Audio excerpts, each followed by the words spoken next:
Hello, and welcome to live programming here at the More Freedom Foundation. I am delighted to be showing up for the seventh Patrons Only livecast. I want to say at the beginning how grateful I am for the new patrons that have hopped on over the past week.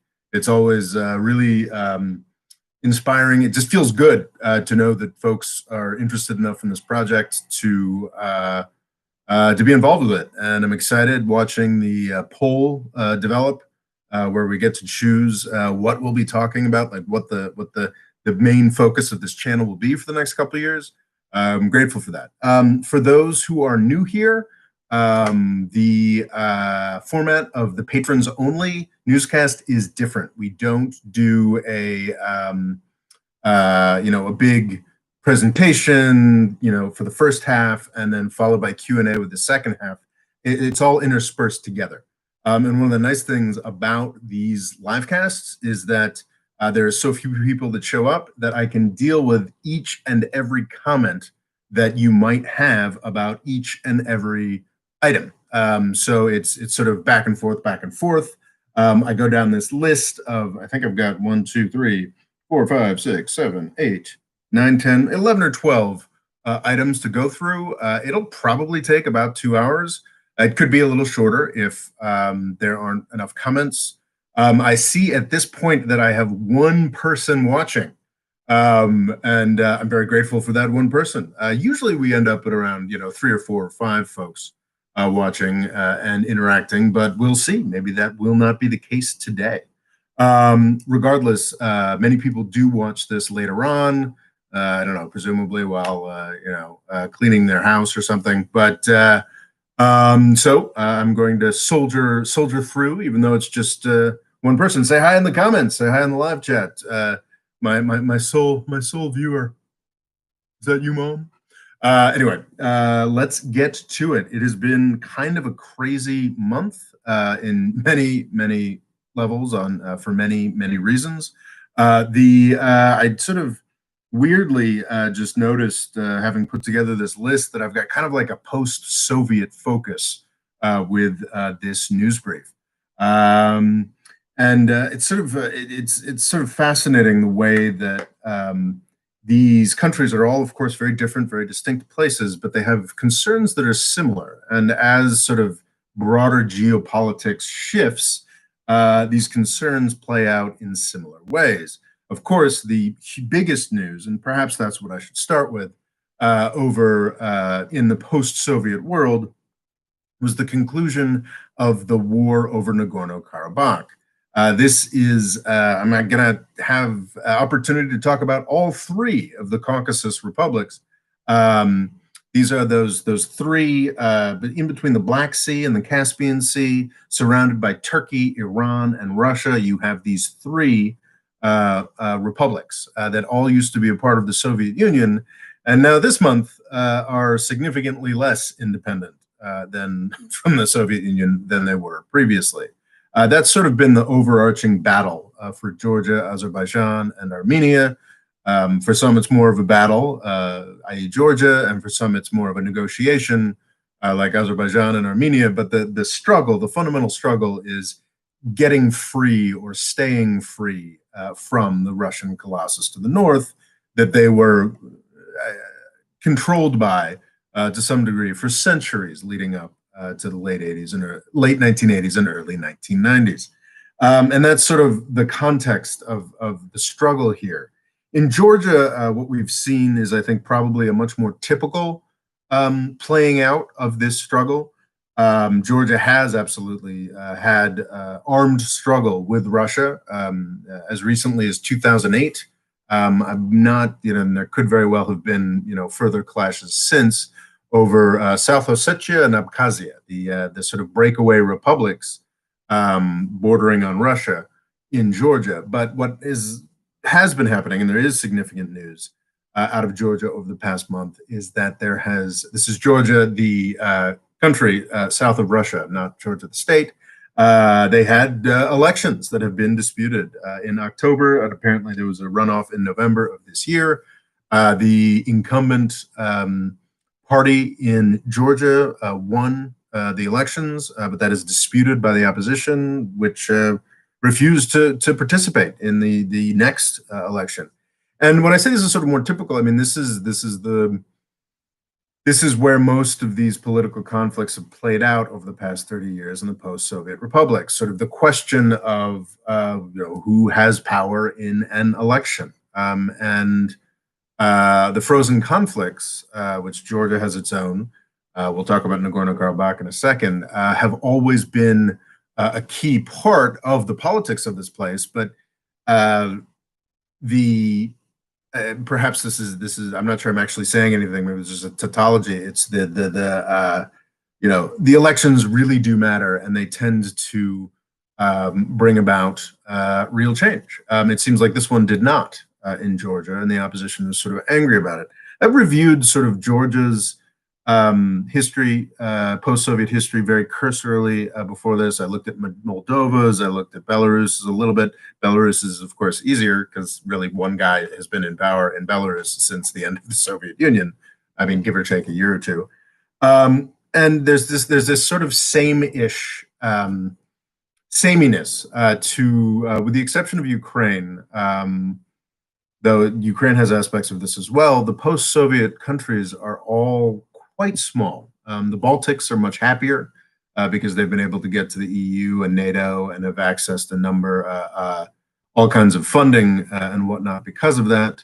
But of course, that's not really an option for a larger country like Ukraine. But the other post-Soviet countries, they're just so small, and so much of their politics are determined by who they're going to be aligned with. And what we see is this oscillation, usually from person to person, that sort of keeps happening in these post-Soviet republics where, oh, we're Russia aligned. Nope, we're more Western aligned. Nope, we're more Russia aligned. And it has ticked back and forth with a sort of weird regularity, which I think is natural. But I think, to my mind, I think it becomes more damaging the less invested the world is in order, in sort of peaceful functioning. The more potential there is for violence in the world at large, and we're certainly seeing more potential for violence in the world at large and in the post-Soviet world specifically, starting off with Ukraine in 2014, things get worse. Things get even worse for the small country, and that is what Moldova, Georgia, Armenia, even Azerbaijan, which the titan that makes it to almost 10 million people. It's difficult. It is very difficult to be a small country, and just to look at Georgia specifically, Georgia sort of started out. Well, of course, there were previous entities and existence for Georgia, but its post-Soviet history started out under Eduard Shevardnadze, which is interesting. He's a guy I remember quite well because in the 1980s, I mean, Georgia is a country, damn it, I meant to write that down, but it's a country of, I think, barely 5 million people. Georgia Shevardnadze ended his political career as the embattled and I think eventually deposed to a degree head of a country of 5 million. But in the late 1980s, he was one of the most important political figures in the world because he was the foreign minister of the Soviet Union. So presumably Shevardnadze, when he was in charge of Georgia, was more Russia focused. I don't know what his attitudes might have been towards the sort of emerging kleptocracy in Russia, but he had connections with Russian security services. He had, the Soviet the remnants of the Soviet structure that still run Russia today, of course, was something presumably that Shevardnadze was sort of well oriented towards. He fell, I think, in a sort of color revolution or what have you.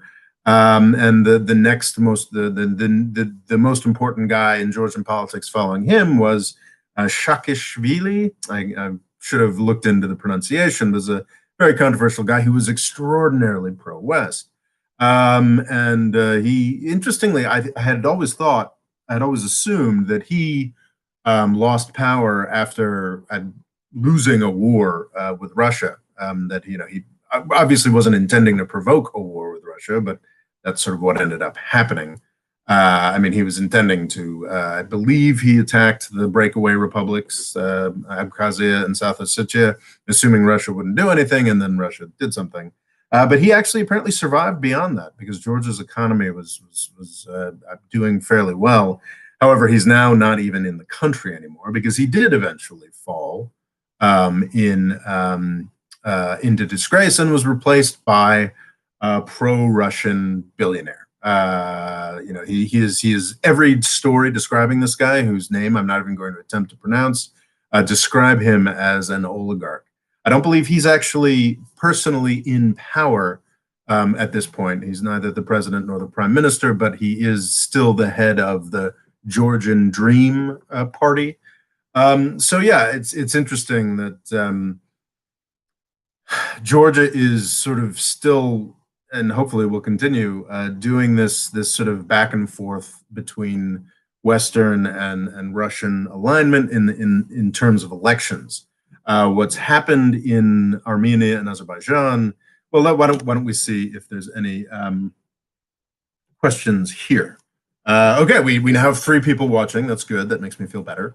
That's I can have conversations with folks. We have a hello. We have 3 watchers.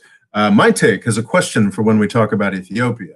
What role has the ethnic federal system played in exacerbating ethnic tensions, and what kind of federal system could fix it to balance ethnic division? That is a fantastic question. I believe that is sort of the central problem of Ethiopia under Abiy Ahmed.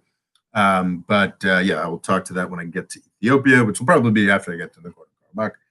So Nagorno-Karabakh covered it extensively on this channel. A couple large, sort of half-hour-long explainer videos, and a tighter, more produced 10-minute version with maps.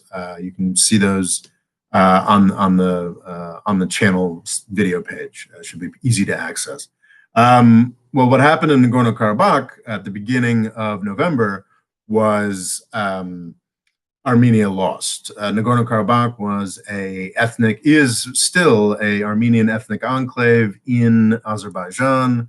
That was controlled by Armenia as of, had been for 25 years until the start of hostilities in September. Armenia also held on to, it was much less defensible, 7 provinces of Azerbaijan that they had pretty brutally ethnically cleansed. When I say ethnically cleansed, I'm not saying genocide. People confuse this sometimes. I mean ethnically cleansed. There were absolutely horrific massacres, and then that made it clear to somewhere between 300,000 and 1 million Azerbaijanis living there that they were no longer welcome. So they were ethnically cleansed in the 1990s. Azerbaijan attempted to negotiate over this for decades. At the beginning of 2020, it became clear that Nikol Pashinyan, the prime minister, was no longer interested in diplomatic resolution to this issue, and eventually Azerbaijan attacked with more or less rational pretext. Regardless, it was within their interest to do so, and they won. And Azerbaijan did win. What's interesting to me, and I think what's worth disputing, I guess the one thing I want to sort of emphasize again here is that this is sort of seen as a victory for Turkey and a victory for Erdogan and a victory for sort of Turkish foreign policy and what have you. And the reason it's seen that way is because Turkey and Azerbaijan have a similar language, and prior to 500 years ago, a similar history. They are very different peoples, very different approaches to religion and culture, and very different histories. But there's an affinity there, and Azerbaijan indisputably won this conflict. But what's interesting is if you look at the details of the deal, it's really hard to imagine how this could have gone any better for a certain idea of the Russian national interest. I'm not convinced that it is in the Russian national interest for them to have troops occupying Armenia and Azerbaijan, but I think for a certain idea of, a paranoid sort of idea that, really these republics belong with Russia, what have you, to that idea, then this frozen conflict and it's falling apart has worked out amazingly for Russia. And it very quickly worked and it was wisely done. It was savvily done because for the first month or so of this conflict, I guess it was 45 days entirely, and for 44 of those days, Russia looked a little left out, a little like it was thrown back because they were sort of seen as the supporters of Armenia, and Armenia was getting its ass kicked in this war. And I think the roots of that, of course, are the fact that Nikol Pashinyan was a guy. I'd noticed how in all these post-Soviet republics, you have this sort of pendulum swinging from figure to figure. The big guy in politics is either pro-West or pro-Russia, and Pashinyan, his shtick was being pro-West and pro-democracy and anti-corruption and anti-Russian money, and Putin was perfectly happy to let that guy fail. So Putin looked a little haphazard. It looked like, Erdogan, with his vocal support for Azerbaijan and arming of Azerbaijan, had sort of made Putin look a little silly, or a little extraneous, or not as powerful in Russia's near abroad as they wanted to be. And then, just like a flip of the switch on day 45 or so of this conflict, Putin announced essentially Armenia's surrender in a deal very much brokered by Putin between Aliyev, the head of Azerbaijan, and Pashinyan, the head of Armenia. And if you look at the details of this deal, it's quite both Armenia and Azerbaijan very much wanted to avoid Russian troops being back on the ground, because remember, these are countries that are only recently independent. Within the past 30 years, became independent from Russia after centuries of imperial control. So they never wanted to have Russian troops on the ground. Now, of course, the Russian troops on the ground in the short term are very useful to both Armenia and Azerbaijan. To Armenia, they are saving what's left of that Armenian enclave in Azerbaijan, and are garrisoning and protecting it. And actually, this is actually very helpful to Azerbaijan as well. I'm a big fan of Turkey, lived there for 6 years. I don't make much of a secret of being though I strongly dislike Erdogan, I'm a fan of Turkey and Turkey's interests. But I desperately did not want Azerbaijan to conquer the entirety of the historically Armenian parts. I was just fine with, war is always bad, but I was just fine with Azerbaijan taking back those recently occupied territories. However, I really didn't want Azerbaijan to come storming into the civilian areas that had been predominantly Armenian for a century, specifically the city of Stepanakert and other places. Because if that would have happened, then we probably would have seen pretty horrific ethnic cleansing. So even though the Russians have sort of come in to block Azerbaijan's, full, complete achievement of its pushing the Armenians out objective, I think that actually allows Azerbaijan to have a cleaner victory, if that makes sense. So Azerbaijan has gotten almost everything it wanted. It got even the historically Azerbaijani city that is within the borders of the historic Armenian enclave. They've got everything they wanted, and they don't have. There's definitely were some battlefield atrocities, some prisoners that were killed. It seems extraordinarily likely. That hasn't been 100% verified, but a lot of journalists I trust say it looks like that happened, and there will be prosecutions of that both in Azerbaijan and elsewhere. But that is nowhere near as bad as it could have been. So this has allowed for sort of a clean victory for Azerbaijan. So in the short term, both Armenia and Azerbaijan are very happy that the Russians are there.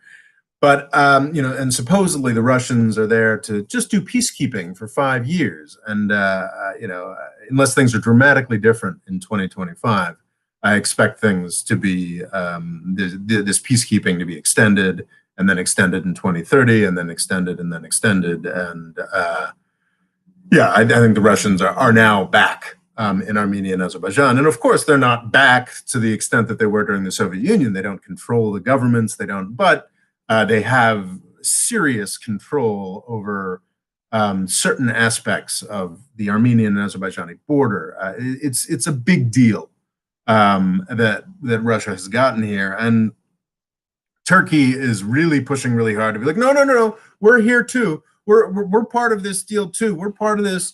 And Azerbaijan is eager to say, of course, Turkey is here to enforce it too. But if you look at the details, Turkey is on Azerbaijani soil, or Turkish advisors or whatnot, at the invitation of Azerbaijan, but they're not. They are not. Okay. So here's a good way to think about it. There is a corridor as part of this deal that is guaranteed to allow Armenians to access this enclave within Azerbaijan. The Lachin corridor is policed and controlled by Russia. There is also, as part of this deal, to allow that to continue, a very new thing. Armenia is conceding a corridor, a highway, a transit between Azerbaijan and an enclave of Azerbaijan that is officially Azerbaijan, but its land, it's blocked by Armenian territory. So there's now this ribbon going through it. The Turks do not have that. So Russia controls the corridor, for Armenians through Azerbaijan, and Russia, not Turkey, controls the corridor for Azerbaijanis going through Armenia. So it's Russia that has real power here. It is Russia that has really inserted themselves into this conflict to a higher degree. Can't believe I'm talking for a half hour about this already, but I think that's the key point that I want to make here, is that Russia won the conflict in Nagorno-Karabakh. Azerbaijan definitely won. Turkey did not win anywhere near as much as it seems to be claiming in geopolitical terms, and obviously Armenia has lost terribly. Comments. Local Cool Extreme asks, while studying in Russia, my Russian history teachers would describe the struggles of the post-Soviet non-Russians as tiresome and feel they are sponsored by U.S. propaganda. That's certainly what your Russian history teachers would say. And honestly, looking at that, I've spent a couple hours researching Georgia, Moldova, Belarus. I get the sense. These are very small places that have very similar politics. They're also really confusing because they all have presidents and prime ministers. As folks who study this sort of thing know, it varies in every country. What a president means or what a prime minister means. Turkey, over the course of my time in Turkey, actually changed its system from one that was more weighted towards the prime minister to one that was more weighted towards the president. And of course, no matter what your constitution says, what matters in a given system is who has the political weight and power. What happened in Turkey was the system changed to better reflect the person, Erdogan, who moved into the different office. So yeah, it is a little tiresome to try and figure out, okay, wait, in Georgia, is the party leader the president or the prime minister, and why is the election? It is complicated, and it's in a better world, nobody would have to pay any attention to this. But I think primarily the United States, through its expansion of NATO over the past 30 years, has made the minutia of these tiny countries, tremendously geopolitically important, which is frustrating to me.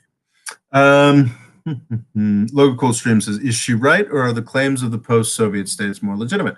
The claims of the post-Soviet states are absolutely legitimate. They are, independent countries, and sovereignty is important.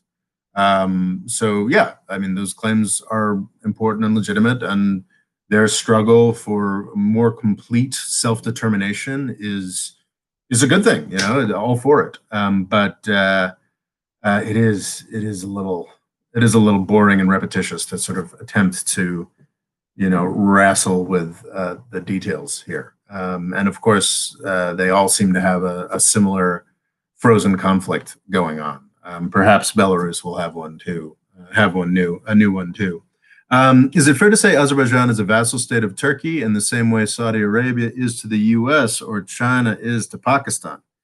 Local Cool Extreme asks, that's a really complicated question, because I would say that none of those situations are the same. Is it fair to say that Azerbaijan is a vassal state of Turkey in the same way Saudi Arabia is to the US or China is to Pakistan?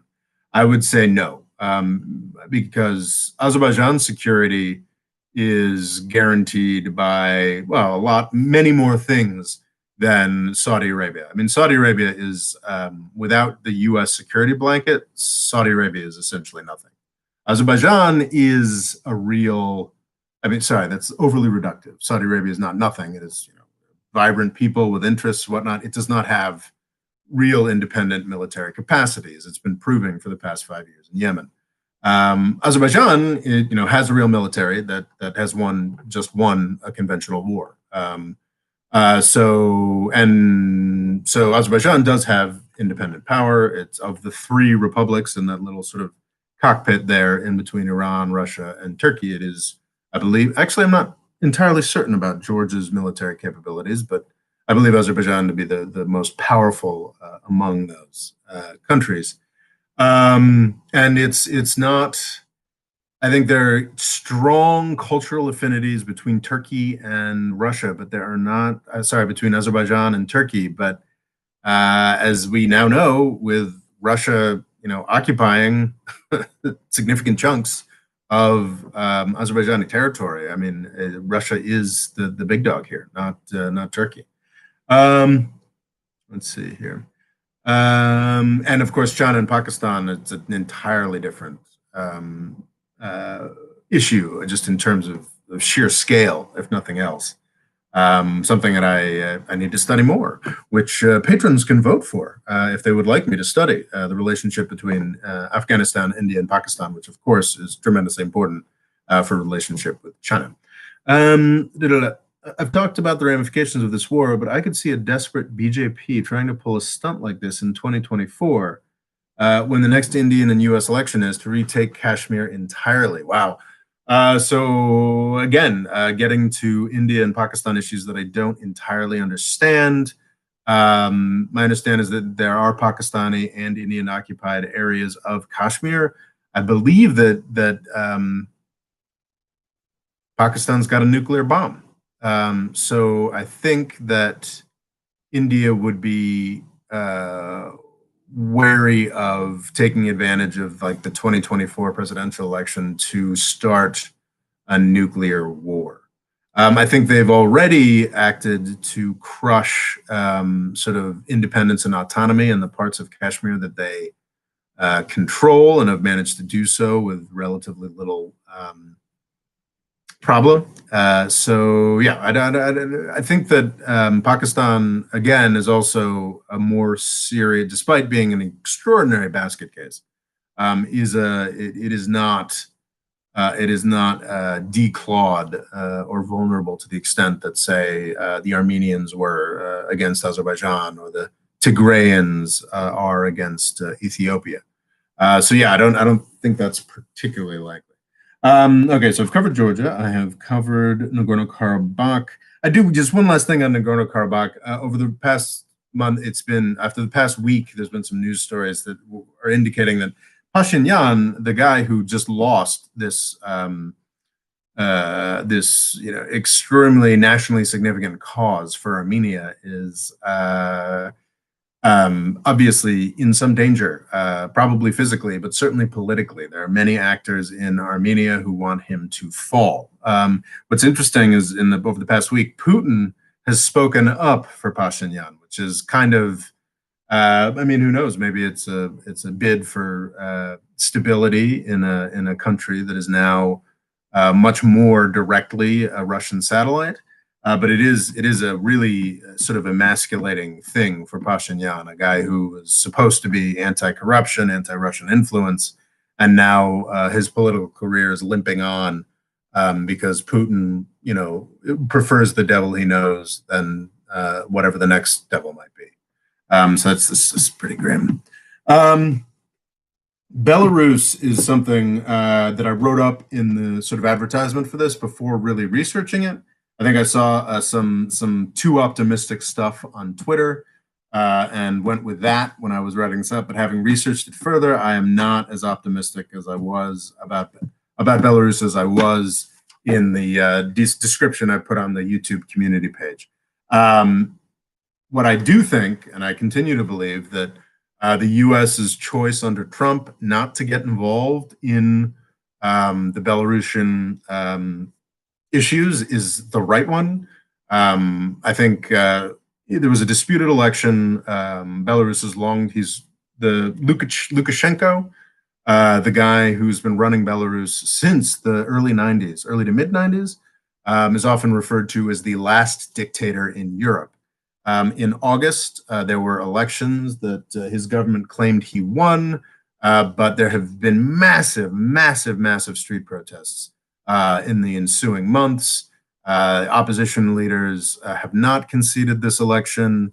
And what's fascinating is comparing this to a situation in Ukraine, about 6 years ago, where the United States, got on the ground, started, John McCain literally went to Ukrainian protests and said, "We're with you."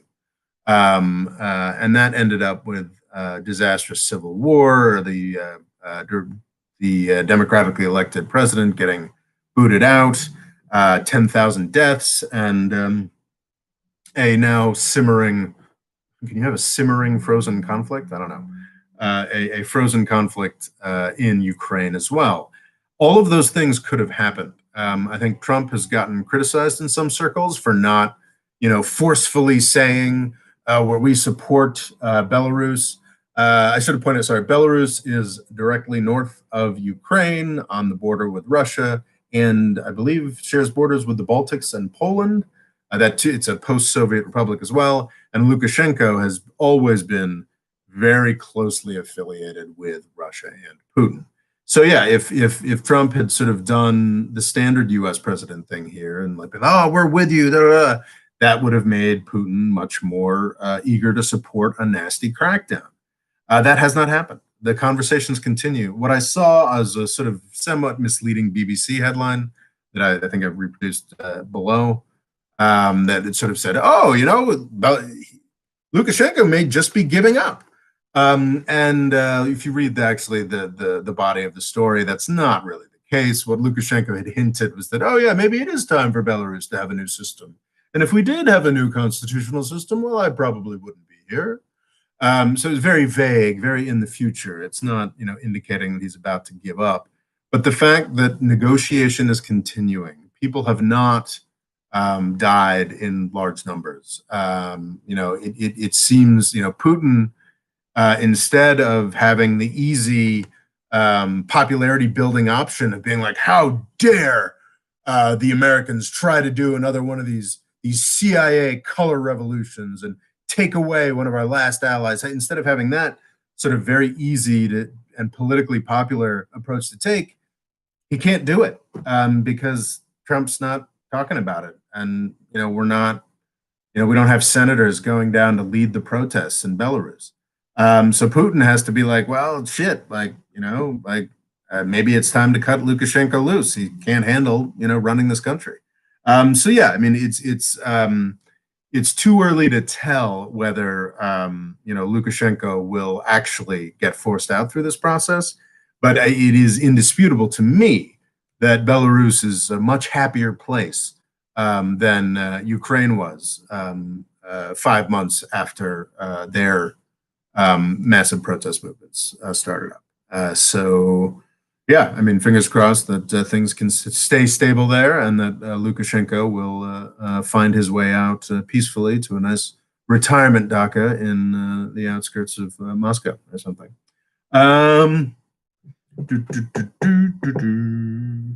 All right, so that's Belarus. We got more comments here. Arthur Curry, hi. Loga asked me to join. Welcome, Arthur. I always mean to send you a link. And yes, we don't want to be lonely. Yeah, I appreciate that, Logo. It's more fun when we've got comments to talk about and folks to interact with, for sure. I think it could be that I've sort of overdosed people with content this week. This is my third video this week, and I've been certainly bombarding folks with fundraising material. It's the last month of the year, traditionally when folks give to causes in the United States. And I would like to make make this whole thing a little more viable. So perhaps I could, move out of my childhood bedroom. Good to have the three folks we have here. All right. So no questions on Belarus. No questions on. Let's move on to Moldova, which will be the last of our probably somewhat boring tour through the post-Soviet republics. Moldova is a really interesting place. I was looking at this, and I don't want to get this wrong, but Moldovans and Romanians are a distinct nationality now, apparently. But there are folks in Romania and Moldova who believe that maybe they shouldn't be. It was a part of Romania, I believe, between World War I and World War II. But then Moldova became a Soviet republic again after World War II. And it's sort of, Moldova is a very tiny, forgettable country, sort of sandwiched between Romania and Ukraine. Has this frozen conflict of its own with, I believe, some Russians and the Transnistria breakaway republic. Moldova is a country of 3.5 million, and I believe Transnistria is about 500,000. I don't think it's a particularly active conflict, but hey, anything's possible. Especially in a year when we've seen one of the world's most famous frozen conflicts, Nagorno-Karabakh, fall apart so dramatically. So Moldova is former Soviet republic, and this is interesting. Has a first female president was elected. Oh no, I'm not sure if that's true. The first, but female president who is, and I talk about how things oscillate. She is anti-corruption and pro-EU, and she beat out a president who was more Russia-friendly. So it's always an interesting development. Moldova is sort of a small country where I would certainly like to see it in the EU, but of course you can't really do that when you've got a breakaway frozen conflict thing going on. So yeah, Moldova, interesting stuff. Somewhat interesting if you're super interested in this sort of thing.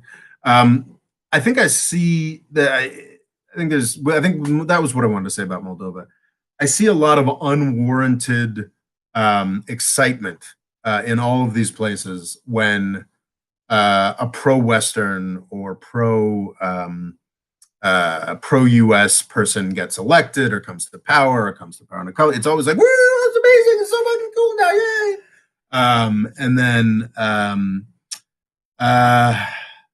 And then of course 2 or 3 years later, the pro-Soviet guy gets back in, and it's not. I feel like we should appreciate these, as I say, as I've just spent the past half hour not doing so. We should appreciate the merits and the problems of these countries more on their own terms, their own merits and problems, and sort of more consistent efforts to improve them over time, rather than are they in our camp or are they in their camp?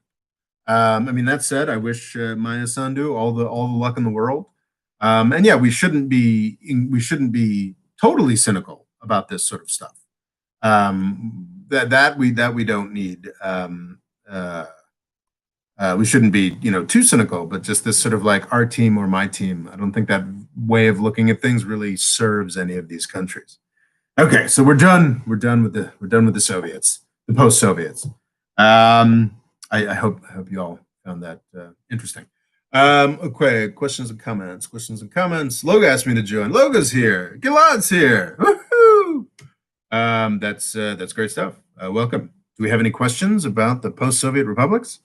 Okay, well, let's move on to something that is usually a little more interesting to folks at this channel, and that is the elections in Libya. I was embarrassed during my last big live chat where someone had asked about the Libyan elections, and I didn't know. Well, now I know, and I'm excited to report that. So there was a Libyan political dialogue forum through the 7th through the 15th of November in Tunisia. And at that point, this is a UN-sponsored, we got dates for Libyan elections. December 24th. Yeah, I believe December 24th, 2021. There will be a new round of elections in Libya. This is awesome. That is great. That is definitely something that Libya needs. I think it is Libyan politicians involved in this should be applauded. The UN should be applauded for trying to bring this about. However, I'm tremendously cynical about this. I've talked a bit about the Government of National Accord. You know, these are the good guys. And then there's the Haftar militia groups, which control, I think, the majority of the footprint, but the minority of the people in Libya. And Haftar, of course, was famously booted out of his offensive, his attempt to take over the country that lasted through much of, I think it's about a year from April 2019 until the spring of 2020. He's sort of booted out by Turkey, and it is fantastic that we now have a more formal ceasefire. They are now producing oil again at a greater volume. Things are sort of beginning, and as I pointed out, I think I have maintained that the idea of sort of a all Libya political solution is probably premature, and I continue to believe that. It's nice that they've got a sort of end of December next year election scheduled. They've got it on the books. It's something to aim for. That's cool. But are there going to be like more local elections in territories controlled by the Government of National Accord? With the more sort of authoritarian system being set up by Haftar, the sort of UAE, French, Saudi, Russian supported wannabe strongmen, I'm not so interested with what happens there. I mean, it's just sort of cycles of repression and, you know, new governments that, you know, are appropriately deferential to Haftar, the strongman. Whereas the Government of National Accord is also an extraordinary mess. It's a bunch of militias. It's a bunch of nastiness. It's all a big mess. However, it controls a lot more of the country, has a lot more real diversity, a lot more real potential with competing power centers to have like a real democratic process. So I'm more interested with how things are going to develop in the Government of National Accord, because the Government of National Accord, now that Haftar has failed to take the country, has a real opening to build up its legitimacy. Unfortunately, in Libya, we have this tradition of there's another, you know, we have an election. You know, there's the old cliche about sort of developing countries is you have, you know, one election, one man, one time. Well, what Libya's got going is almost worse, because you've got you've got multiple elections that produce multiple governments that don't go away. And I think that the GNA is the remnants. The Government of National Accord is the remnants of an attempt to make a deal between the House of Representatives government that Haftar is currently crushing, and the initial the 2012 elected group wanted to retain power after the 2014 elected group took power. So then they put together the Government of National Accord, but then the 2014 group said, no, actually, we're going to keep going. So it's just, so the concern is like, wait, so are we going to put together another whole structure, governing structure for Libya that's going to, I don't know, take over the southern deserts or something like that?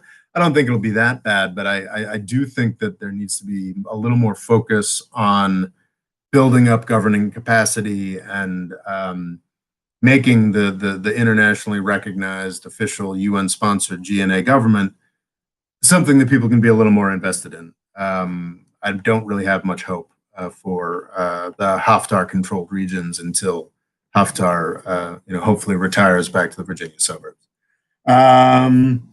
So I think that's what I have to say about Libya. I mean, I do have to say, I got a comment on my Ethiopia video a little this month that just blew my mind. Some guy came up and was like, wait, where the fuck is the UN on this one? Are they just like, are they just there to complain about Israel? And I was just absolutely blown away that at the level of ignorance there is for what the United Nations does.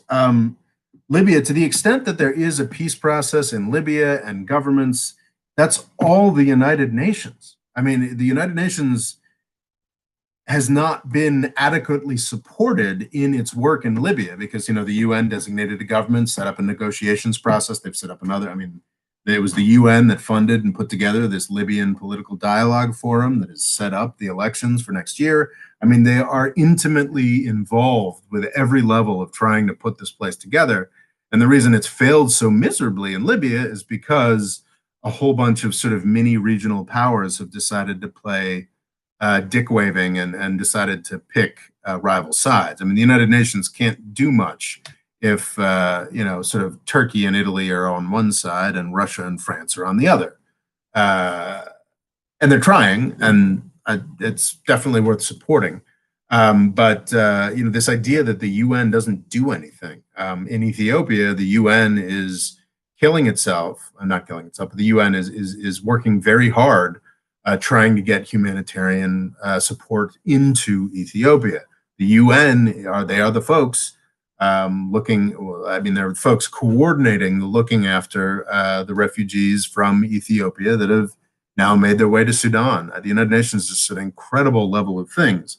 I mean, Stephanie Williams, I think the UN General Secretary's representative to Libya, is the person driving the Libyan peace process. I mean, the United Nations is a tremendously significant, important institution with many, many problems for sure, but it needs to be supported, not just sort of done down by sort of whiny folks who only know about one tiny aspect of some of the things that the General Assembly does. So okay, that's what I got to say about Libya. Do we have any? Local Cool Extreme says, "Boy, I can't wait to see Biden's ghouls mess this up again." That's definitely something. Well, I think we should all give Biden 3 months. We should give Biden 3 months of grace period before we just assume it's going to be a nightmare. Honestly, like the Iran deal is tremendously important, and if the Biden administration does what it says it's going to do, what it absolutely could do, if the Biden administration does what it has promised to do and could totally do, and get back in to the Iran nuclear deal, the Joint Comprehensive Plan of Action, if it does so immediately, then that's actually a tremendous step towards peace. That's one of the biggest steps towards peace that a U.S. president has put forward since. I mean, a lot of the nuclear disarmament deals. Obama did one of those. Those are nice. Reagan did a bunch of those. Those are great. Those are very important. But I think the Iran nuclear deal is a tremendously important step forward because it is a serious change to the dynamics that have turned the Middle East into a killing ground since 1979. Like the doing the groundwork, and that's what this is. This is the foundation of the JCPOA is the foundation of building a real peace between Iran and the United States. And if the Biden administration starts out with like its first act is like building that foundation, then that's real. That's significant. That's not a screw up. Biden's folks are a real Biden's folks have been involved in a lot of shitty decisions, but they're also not idiots. They also, are able to interact with the United Nations. I think that to have like the particularly malign set of circumstances we've had in Libya or Yemen or a number of other places over the past 4 years, you need somebody who truly does not give a shit about foreign policy to the extent that Donald Trump did. So I do think there's a real potential for improvement under Biden. There's a real potential we'll be extraordinarily disappointed, and you will hear about that if that's the case come April. But I do think we should give them, 3 months of grace period to disappoint us or to impress us. Okay. Arthur Curry says, I don't know what Biden will do with Libya. I guess he's just going to support the GNA, I guess. Yeah, I think that's the play. Yes, supporting the government of national accord and not, I mean, because Trump, under Trump, Pompeo, the State Department officially supported the government of national accord, and Trump endorsed the Libyan strongman Haftar's attack against the government of national accord. That's what I'm talking about. There's sort of like the basic, Biden's cabinet is going to be filled with a bunch of warmongering Raytheon refugees from Raytheon. But so was the Trump cabinet, and the Trump cabinet couldn't have consistent positions on things. So like just like the sense of like diplomatic sanity or approaching your policy to a given country in a consistent way is something that the Biden administration has the potential of being able to do. And I think that's pretty important. I think Biden will be a little more warmongering than Obama. But what's also interesting, and I know this sort of defies the stereotype a little bit, is that I think Biden might be have a little more control, perhaps because he is more warmongering over what the government does. I mean, with Obama, and this is a view that he puts forward, is that in his recent memoir, is that he was constantly being pushed to be more violent by all the people in his administration. And with what we know about the military-industrial complex, that's completely plausible. Biden, I think, actually knows the federal government a lot better than Obama did. Biden has been in the federal government since before Obama was smoking pot. Since Obama was in grade school, and I think knows how things work a little bit better. Will have the capacity to shut down bad ideas a little better. He's actually has some fluency with foreign relations. When somebody comes up to him and says, "Oh, look how aggressive Russia and China," he remembers when the places that Russia and China or Iran are supposed to be being aggressive about were places that were just firmly aligned with those countries that we've carved off or destroyed in ways. So yeah, I don't know. I'm cautiously optimistic about Biden. That could be nuts, but that's what it is.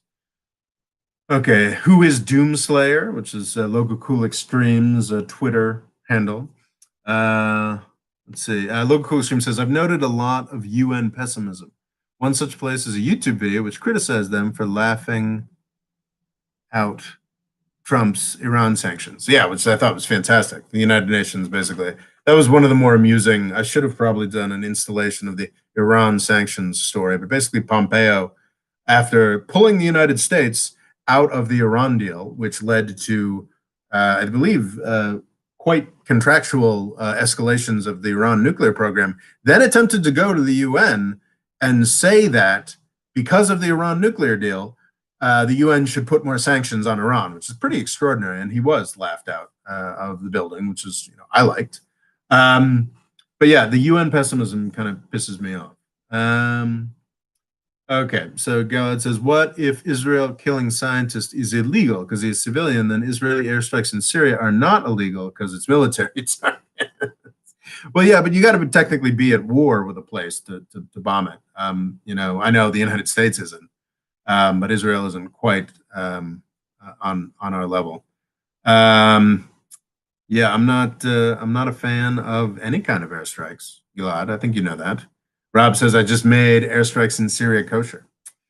That is not my approach. Yeah, it is kind of fascinating, and I think even Israel knows this. I mean, Israel has not taken credit for the bombing, the assassination of that Iranian nuclear scientist, nor do they openly. It's a well-known, not really a secret thing anymore. But Israel never openly takes credit for their destruction, their bombing of Syria. So yeah, it would be nice if they weren't doing it at all. But hey. Okay, Gillard says Biden will be remembered as the man who wing camp. Not sure really follow Gillard, but I do think that Biden is going to be that Biden has already been pretty bad for the whole wokeness project generally. I think we're going to see a lot of the sort of obsession with wokeness and political correctness sort of dry up under a Biden presidency. Logo Cool Extreme asks, is Syria even a threat to Israel? The answer is absolutely not. Yeah, it wasn't before the place was destroyed, and now that it has been destroyed and depopulated significantly. That's a really important consequence of the Syrian war. I mean, it was 20 million people lived in Syria before that, and before the war, and now it's something more like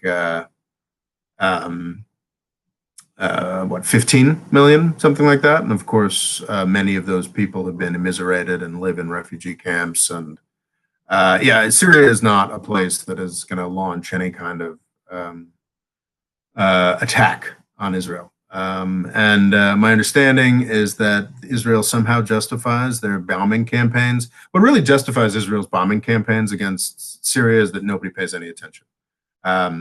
Nobody in the U.S. media is at all interested in condemning this serial attempt to destabilize their northern neighbor. It's indefensible, but they never have to defend it because nobody talks about it. Yeah. But yeah, Gilad points out that yeah, it's about the ego of Israel and Iran. When Israel is bombing Syria, they most often claim that they're not bombing the Syrian military; they're bombing Hezbollah and Iran. But when it's Iranian soldiers and Hezbollah that have been keeping in a desperate, frankly, probably to their mind, heroic effort to keep their Syrian ally Assad in power. What's the distinction here? So, they're not killing Syrian civilians or Syrian soldiers. I think they are. But they're just killing the people keeping the Syrian government going. I don't know. It is not something I am much of a fan of, as I think I have made clear. A government that can hold back the other side's bad intentions can be called a good government and start focusing on their internal problems. No, I think, wouldn't it be better if governments just focused on their internal problems instead of trying to constantly blame other people? That'd be nice. Logo Cool Extreme says, you realize that's actually a point towards Obama, right? Well, Obama, I'm not.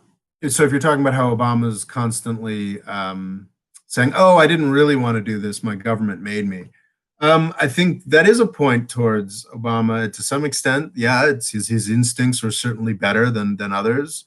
And I do think that's legitimately true. I think that's well documented that, folks like Hillary Clinton, pushed him to do dumber shit that he shouldn't have done. However, I also have I have respect for the idea that a president is, nowhere near as powerful as we commonly assume they are. The presidents don't have magic powers over the economy. Usually, they can really only change things at the margins.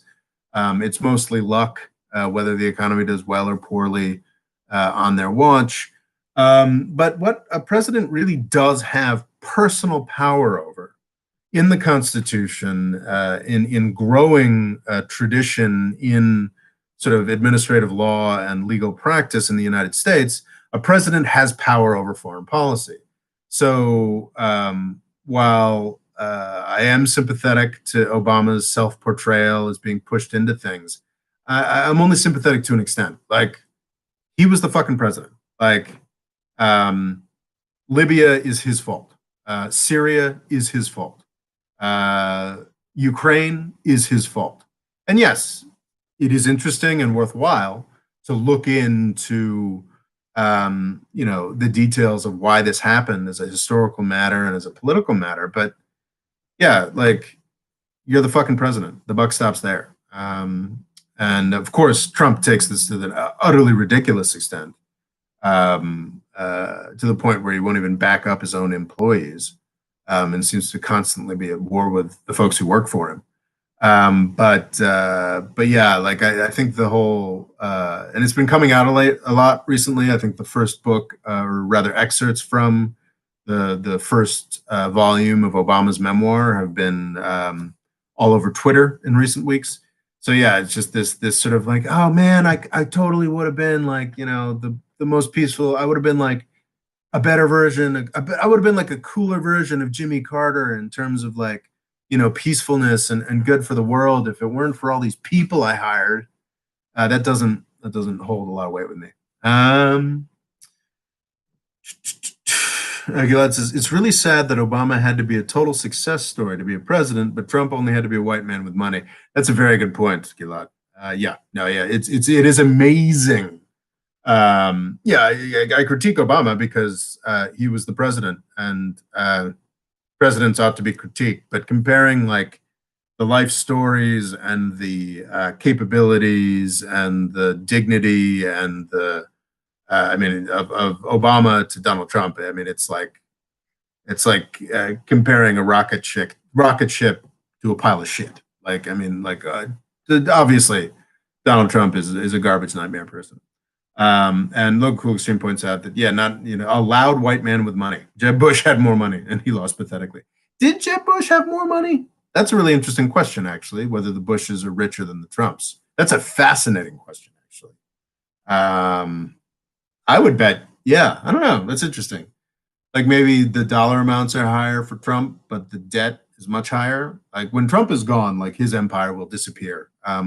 If there's a United States in 500 years, Jeb Bush's descendants will be living off a trust fund set up not by Jeb Bush, but by Jeb Bush, his father, his father's father. That's a really interesting question. Like, Donald Trump's grandkids are going to be kind of sad reality show participants in shitty Los Angeles rental motels. Jeb Bush's descendants are going to be quite privileged and quite quiet about it. So that is an interesting question. Who's richer, Jeb Bush or Donald Trump? Gilad says, I don't think the Iranian hardliners will win the elections because they destroyed the Iranian economy. Well, unfortunately, Gilad, I think the hardliners are going to win the elections because they didn't destroy the economy. Donald Trump did. Rouhani and his sort of pro-peace camp made a series of promises. And the amazing thing is that there was an election after Trump was elected in the spring of 2017, where Rouhani was reelected in a landslide with the promise of peace and this deal that he had just signed. And Donald Trump proved to the Iranian people that the word of the United States is dog shit, and Rouhani was a fool for trusting the word of the United States of America. So yeah, I think the chances of the hardliners winning in the upcoming Iranian elections are very high. If I were an Iranian, I would probably vote for the hardliners because Rouhani took a gamble on the honor and the honor and the dignity and the peace, the instinct for peace of the United States, and he failed. Those are things not worth betting on. The Donald Trump and his people turned the United States into a bunch of warmongering liars. I mean, we were always warmongers, but we had a little more dignity and honesty, I like to believe, before Donald Trump. So yeah, I think the chances of the Iranian hardliners doing very well in the next Iranian election are very high. I mean, however, that doesn't mean that peace is hopeless. It does mean that we need to get back into the Iran nuclear deal before those spring elections in Iran, for sure.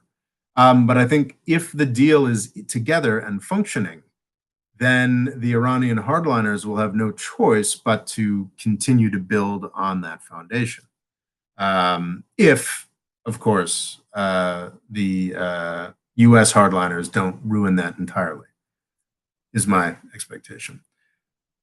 Okay, I don't think the Rouhani can win because he left an olive branch to Biden. Is Rouhani even running? I'm not 100% sure on that.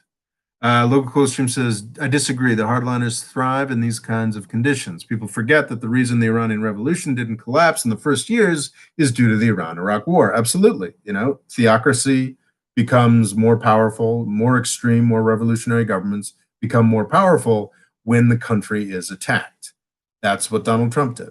I've said, I think way too many times on this channel, that the weakest the Iranian regime has ever been were in those 2 years after Barack Obama was elected on a program of peace and before Barack Obama invaded Syria. Those 2 years, you know, the Green Revolution were the shakiest that the Iranian regime has ever been. Let's get back there.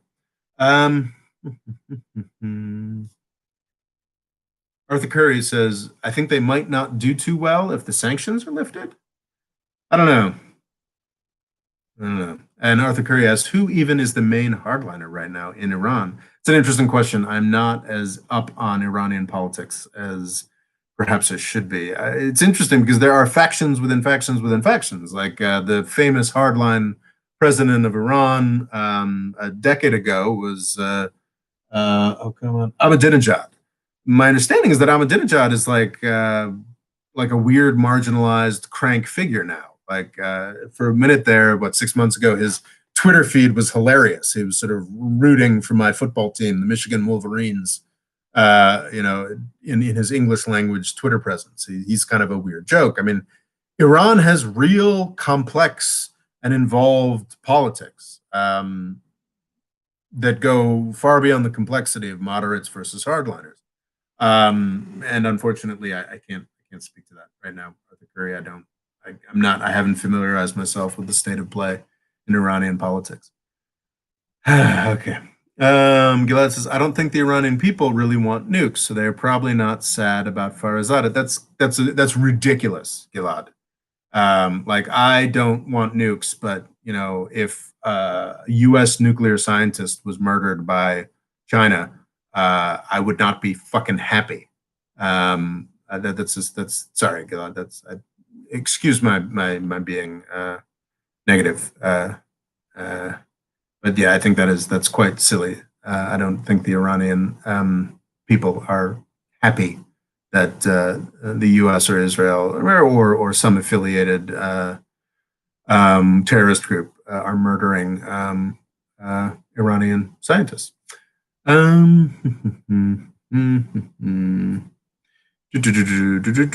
Yeah, so Local Stream points out that Khamenei is the supreme leader and he is definitely hardline oriented, but he's not going to be the president. But yeah, I don't know who the other main hardliners are. Local Extreme says that the next president will be his puppet. Maybe, you know, it's I don't really understand fully myself the way that Iranian politics functions. I think that presidents do have real powers in that system. Yes, of course, the supreme leader has all kinds of powers, but I feel like people tend to think of that a little too simplistically. Yeah, I think that the supreme leader has a range of constitutional powers that make him vastly more powerful than sort of any element of the U.S. political system, but they are constitutional powers, and there are areas and arenas in which the president, you know, has power to do things. So yeah, I don't know about puppet, but obviously I think if a more hardline president wins in Iran, then they're going to be more aligned with the supreme leader than Rouhani was. I guess Hossein Dengan is going to be a hardliner. He was in the IGRC and was an advisor to Khamenei. Interesting. I'll have to Google that. Um, Gilad asks, I wonder if Israel and Pakistan will be friends. I find that one really unlikely. Pakistan is a country with very involved history of street protest. And while Pakistan is certainly in terrible financial straits, I don't think it is anywhere near as desperate as Sudan was. And Sudan was, as I ran a video, I was very surprised that Sudan started the process of some kind of diplomatic interaction with Israel. I don't think Pakistan is anywhere near in as desperate straits, even though, of course, Pakistan is a bit of a mess. They've got Chinese money to look to. They've got Saudi money to look to. Even though the Saudis, could potentially give them a lot more money if they got in bed with the Israelis. I don't see that as particularly likely.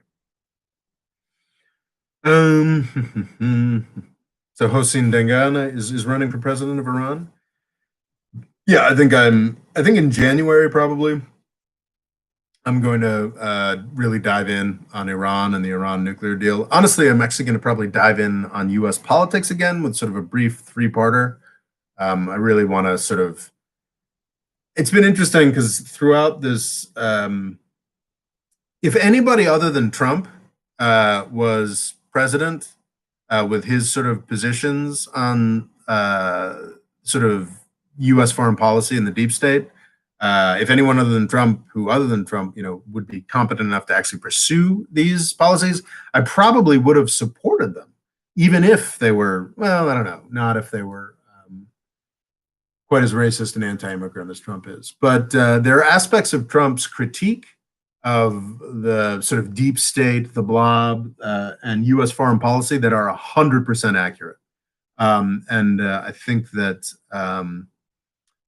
in January, I've got a sort of couple of videos I just need to get out there where I sort of discuss that. And what's nice is that they naturally trend into the Iran deal. Because one of the chief ironies of Trump's presidency is that if he really wanted to get the U.S. focused on China, if he really wanted to get the U.S. out of the Middle East, the most important thing for him to do was to maintain and strengthen the Iran nuclear deal. But that was an Obama thing, so he couldn't do that.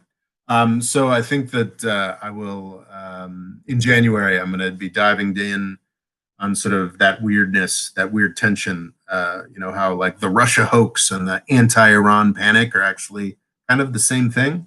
And that will sort of trend naturally into covering more Iran stuff, which is definitely going to be a priority of the channel in the first half of the next year, is sort of encouraging folks to support people to move towards the Iran nuclear deal.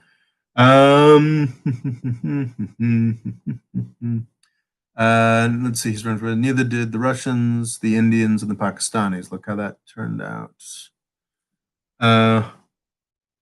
Logical Extreme, I'm not 100% sure what Logical Extreme is referring to there.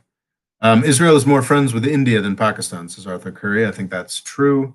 Speaking of anger, what non-American country has disappointed you in the past decade? Wow, that's an interesting question. Angered or disappointed you in the past? Well, obviously China. Is Logo giving me easy answers here? I've been constantly talking about on Twitter just how I have been absolutely floored by China's inability to take advantage of their greatest geopolitical opportunity since Pearl Harbor. In 1941, the Japanese had been occupying and invading China for decades with different, levels of intensity, and I think had been in a full-on war attempting to take over the rest of China since 1937. And then in 1941, Japan went and pissed off the most powerful country in the world. That was fantastic for them. The second biggest opportunity in sort of the past 2 centuries, well, maybe it's the third, because when Nixon went to China, that was a good opportunity that was taken care of, that was taken fully advantage of. No, but like the third biggest opportunity after Nixon going to China and Pearl Harbor was the Donald Trump presidency for China. China loves to talk about its, millennia of dignity and civilization and sophistication. And when faced with this disgusting nightmare of a president that made everybody in the world yearn for more responsible adult leadership, when faced with this horror, China decided to compete with him and look worse on the world stage than Trump, and somehow managed to pull that off. I think that there's absolutely a sort of sinister um, faction within the U.S. government, hell, the whole U.S. government that was eager to sort of start a new Cold War and portray China in the worst light. And there are folks. I remember I had a friend in the ROTC in college. The ROTC is the Reserve Officer Training Corps. It's a program by which the U.S. military pays for your college. It pays for your university education, and you do training, and then you become an officer when you get out. So I had a buddy who was in ROTC, and I remember him saying, this is in the late 90s, oh yeah, we're totally focused on China. That's what we want to do. We want to fight China. That's what we're here for. That's what we're So yeah, absolutely. The U.S. has done its best with the pivot to Asia to antagonize China and to push them into a new Cold War situation for sure. But China has made it so fucking easy. And it's really just insane. It's quite, I am kind of worried now a little bit. I may talk about this in coming months about the possibility of an attack on Taiwan. Because China just seems to really be the Chinese government really just seems to be that fucking stupid. So yeah, I've really been disappointed by China. I've been disappointed by Turkey. I think that I moved to Turkey in 2011. There were already some sort of cracks in the picture, but I thought I was moving to the new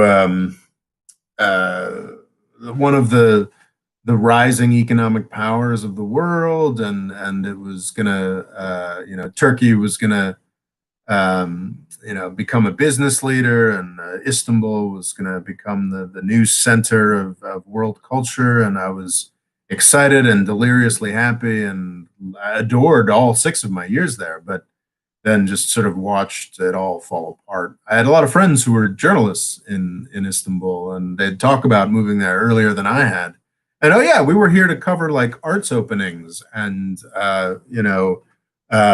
business deals where Turks were kicking ass, and instead we ended up covering growing authoritarianism, civil war, suicide bombings, and attempted coups. So yeah, I think that's Turkey still has extraordinary potential and is a country that I love, but man, like you look at where we're at in 2020 versus where we were at in 2010, and it ain't great. Speaking of anger, what non-American countries? Okay, I'm referring to Gelid comments about how the Iranian people don't want a nuke. Yeah, I think if you want to, I think assassinating Iranian nuclear scientists is a great way to convince the Iranian people to get a nuke. That's for sure. Okay, man, we've been doing this for an hour and a half, and we got a lot more to go through. Okay, we did Belarus, Russia, Moldova, Libya. Check. Georgia. Exxon. I do want to talk briefly about Exxon. There's a link in the description. It's just extraordinary. Exxon was Standard Oil of New Jersey. Back around what is it? It was during, I can't remember if it was the 20s or 30s or the teens. But Standard Oil, which was a company that was a monopoly of monopolies, essentially owned the worldwide oil industry at the beginning of the 20th century, was split up into, I think, 6 different companies by the U.S. government, and Standard Oil of New Jersey became Exxon, which I suppose by the 80s, of course, the government was less interested in enforcing antitrust stuff. And I think Exxon was always very careful to not become so big in the right markets to be seen as anti-competitive. But I think, especially after its merger with Mobil, which was another probably another large successor to Standard Oil, Exxon, as of say a decade ago, was a world titan. It was the largest company in the world, I believe, or certainly the largest company on the U.S. stock market 10 years ago, and just always monstrously important. Rex Tillerson, a guy who was an extraordinary disappointment as Donald Trump's Secretary of State, his only qualification to be the Secretary of State, traditionally the second most powerful state position in the U.S. government. I don't know if that's really the case still today, but historically, the Secretary of State was a very plum position. It's the person who runs U.S. foreign policy.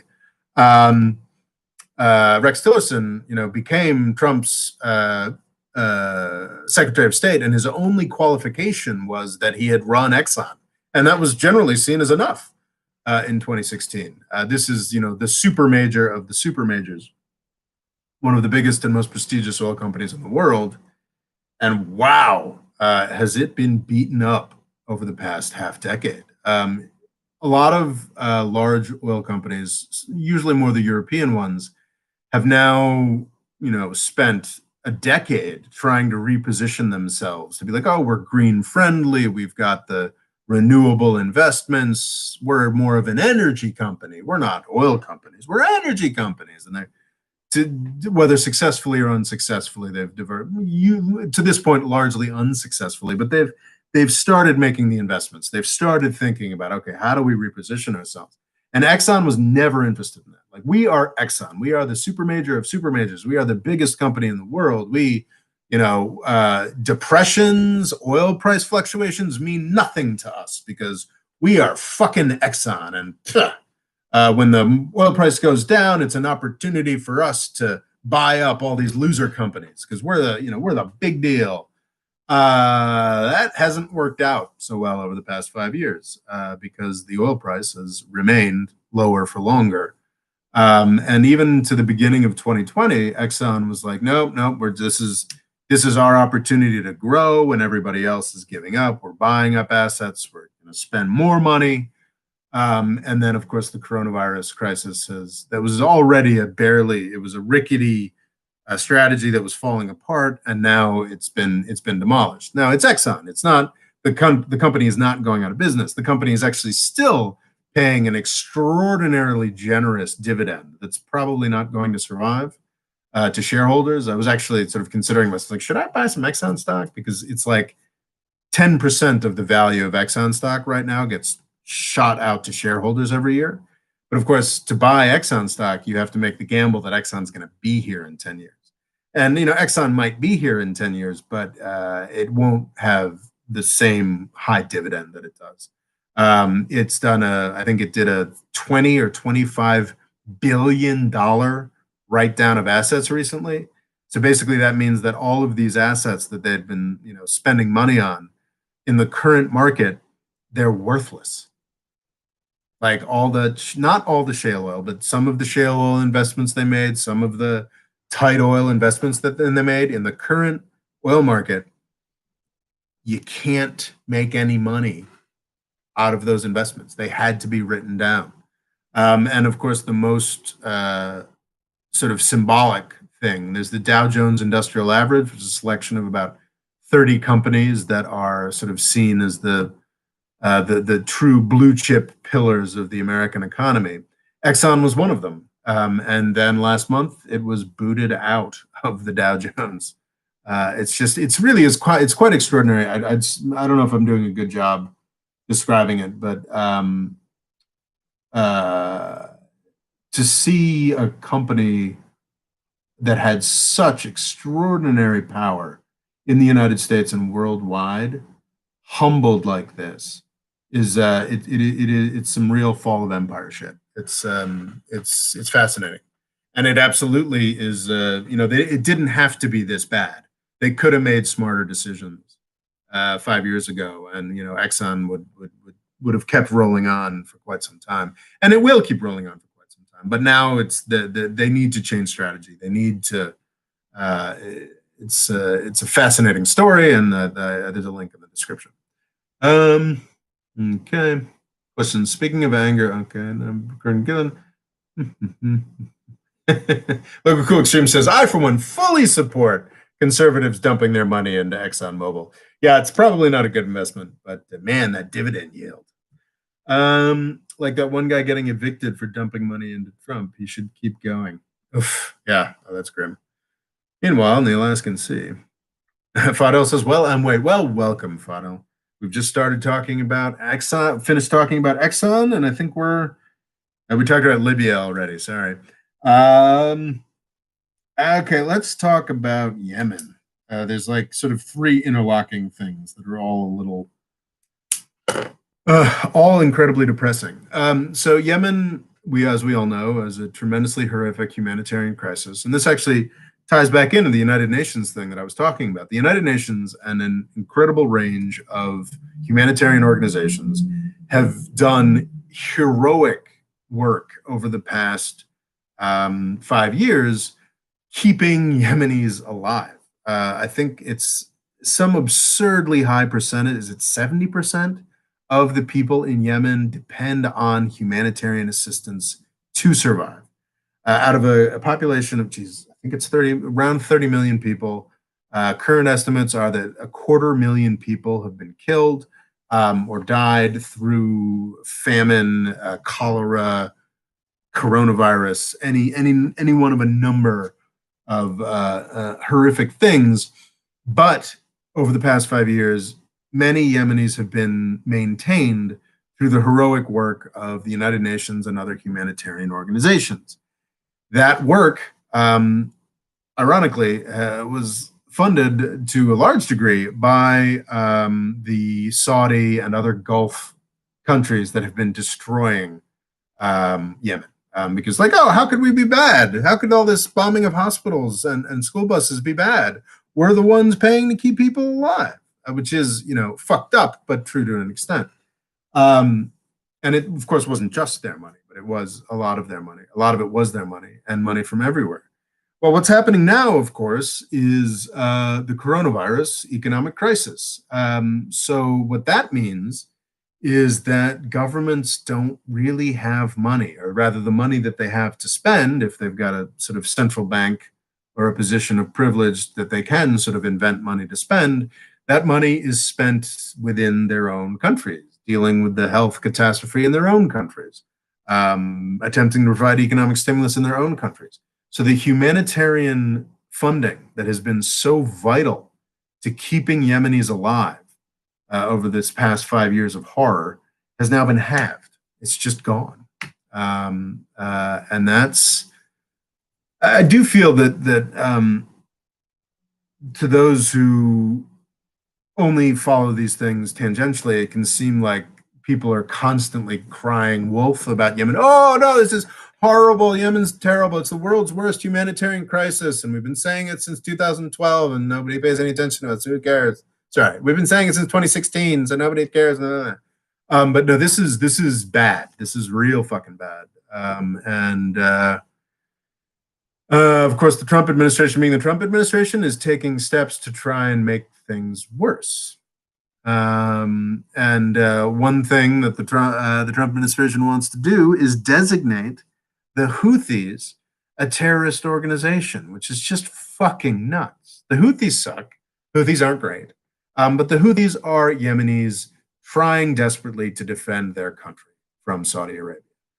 When the Houthis send a missile towards a Saudi Arabian airport, that's what war is, because the Saudis have been bombing plenty of Houthi airports.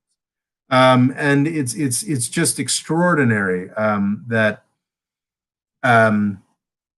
the Trump administration would consider putting the government that controls the majority of the Yemeni population onto the terror list. Because if you put this group onto the terror list, that automatically makes anybody who has any interaction with this terror group a terrorist by association.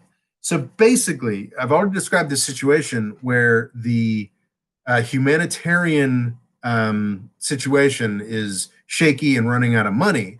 if you designate the government that controls the majority of the people and economically worthwhile land in Yemen, if you designate them as terrorists, then the United Nations can't fucking work with them anymore.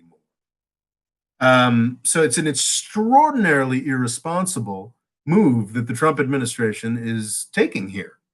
That just, it's mind blowing how bad a thing it would be to do, but that has never stopped the Trump administration before. It's just, yeah. I've got a Yemen script that I've been writing for like 6 months here, and I really need to get it out. So then, of course, we've got the UAE, which instead of using its very large resources to, keep all these people in a neighboring country from starving to death, they want to spend $23 billion on weapons from the United States. It's just staggering, really, just how shitty that is. That the U.S. Senate may block the UAE from getting. And I would very much like the U.S. Senate to do that. But yeah, that was the thing about just the UAE billions, the fact that they want to spend $23 billion on weapons to make things worse in Yemen, in Libya, and no doubt other places throughout the region. But they can't do anything to save the lives of millions of people in Yemen. It's just the United Arab Emirates is sort of like, the way that I see them, is sort of like a smaller but sort of a Saudi Arabia that kind of works. Like, they do have a functional military. They do have a functional diversified economy. They do have, if the UAE plays its cards right, there could still be a UAE monarchy. They could be the British monarchy of the Arab region, the one that just sort of survived with its privileges into centuries beyond all the other royal families did. But man, it's just, they are just malicious in a very deep way if they're more interested in spending $23 billion on weapons than they are on saving people's lives. Which is, just sort of something I wanted to point out there. That's UAE, Iran, Houthis. I don't have any particularly deep thoughts about the fact that Congress now seems like they might be, way too early to tell, serious about blocking this sale of $23 billion worth of U.S. weapons to the United Arab Emirates. The Trump administration is very interested in making it happen because, of course, Donald Trump is very interested in working with Saudi Arabia and the UAE, about 2 months from now. The bribery aspect there is that straightforward.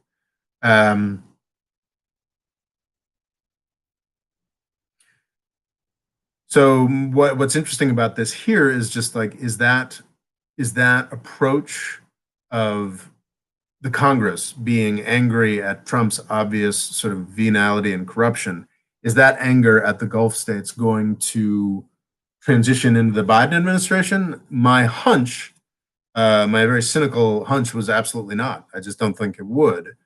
But what's interesting is that, if Congress decides to block this sale, that would actually be one of the most concrete actions against Saudi or UAE interests that has happened during the Trump administration, and it's happening as Trump is headed out the door.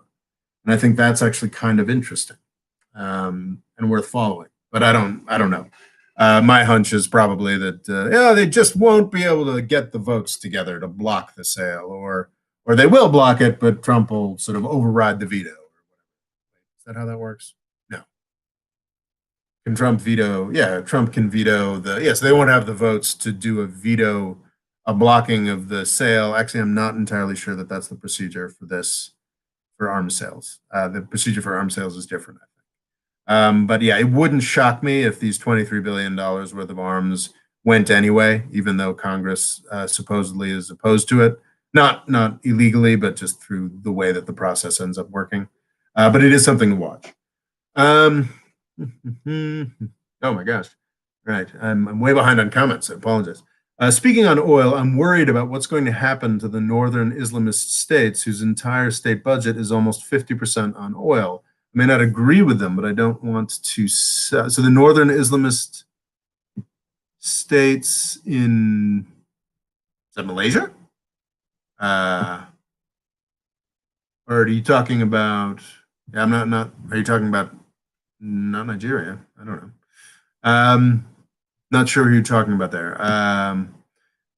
Gilad says, my internet is more broken than Rob's. Yes, okay, yeah. Local stream says the northern Islamist states in Malaysia, that is. I don't know enough about the northern Islamist states in Malaysia. Are they Islamist to the extent of like Aceh in Indonesia?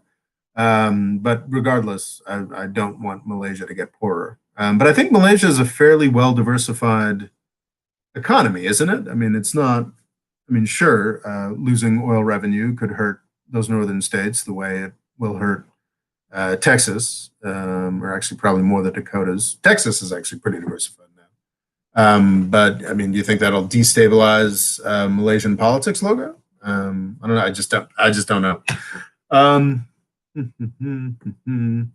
Gilad says, if you violate the coronavirus restrictions in Indonesia, you need to do push-ups. Not sure that's true. And Gilad says, it really is admirable that Israel greenlighted the F-35 deal. That whole aspect that Israel, has a veto over who the U.S. sells arms to is something I need to wrap my head around a little more. Not a big fan of it. Hello Cool Extreme says, I don't know about that, presumably the push-ups, but I do know that those who do so in India have to do squats in public. My gosh. Well, I suppose everyone needs to be healthier. Fadel says, what about Brunei? I think that's, I guess, with an eye towards how is Brunei going to survive the lower petroleum prices. I don't know. Oh, yeah. So Gilad is saying that the quality, so the whole point with, I think it's in US law that we're not supposed to do any sales of weapons that would undermine Israel's qualitative military edge in the region. I have yet to see a single fucking thing that indicates to me that the F-35 provides any kind of qualitative military edge. The UAE is a dramatically more competent and functional military power than Saudi Arabia is. It will never be as functional and competent a military power as Israel is. No, I don't want to say never. I mean, the UAE seems to be fairly competently building itself an empire. The Saudi Arabia has lost the war in Yemen. The UAE has kind of won. They have proxy militias that are probably going to end up in power in Aden, one of the more economically and strategically significant cities in Yemen, probably the most economically and strategically significant city in Aden, a sort of Aden port city that can sort of act as the on that small strait that most of the world's oil goes through. Yeah, I mean, who knows? Maybe one day UAE will build an empire and great military technology and capabilities that could threaten Israel. But I don't really see that in my lifetime, and I certainly don't see that in the useful lifetime of the F-35 platform. That's sort of a thing that always sort of gets me. Just all of these platforms that we buy and we spend so much fucking money on today are never going to be used. And I'm talking about the platforms that are for like great power war, like the F-35. Yeah, I guess you can blow up insurgents in caves with an F-35, and I'm sure that that's already happening. But like an F-35 or a tank I mean, these are weapons, or an aircraft carrier. These are like serious weapons that are meant to be, used in serious, great power wars. And there aren't going to be any of those until the 2030s at the earliest. And if we play our cards right, probably not until the 2050s. So yeah, and by that point, the F-35 will be obsolete. So yeah, I'm not too worried about Israel's qualitative military edge, nor am I particularly sure we need to be guaranteeing it. Israel agrees here to be the number 2, while UAE is number 1. I don't think that's true. Low Cool Extreme says, Fadl, I don't quite know. I think he should be able to hold on for the next 2 decades, but after that, I doubt so. So the Sultan of Brunei is the richest, isn't he supposedly the richest person in the world? You know, with his personal benefits from Brunei's large oil and gas situation. I mean, is Brunei similar to the UAE or Qatar? I think that Oman, Saudi Arabia, even Kuwait, certainly Bahrain, certainly Iraq, Algeria, like a lot of countries are in serious trouble because of the fall in oil prices. But like the UAE and Qatar are probably going to be okay because their cost of extraction is in many cases as low as Saudi Arabia's, and they just don't have serious populations to support. Like, what's the population of Brunei? Is it small enough that, with half the oil revenues, the people in Brunei are still getting richer? Because that's sort of the situation in Qatar and the UAE. It's like, okay, I guess we won't throw the World Cup this year. It's not really threatening to them yet. Is Brunei in a situation like that, possibly? Fadl continues to insist. Oh no, I think we've made it past the qualitative military edge part. Local Cook Stream says, Fadl, I don't know. I think he should be able to hold on for the next few decades, but after that, I doubt so. Gilad says, it's a real change of what Israel to think about Arabs since 1973 when we thought Egypt won't attack because it's too weak. Now we think the Arabs are strong and we want to join them, and you're also wrong about that.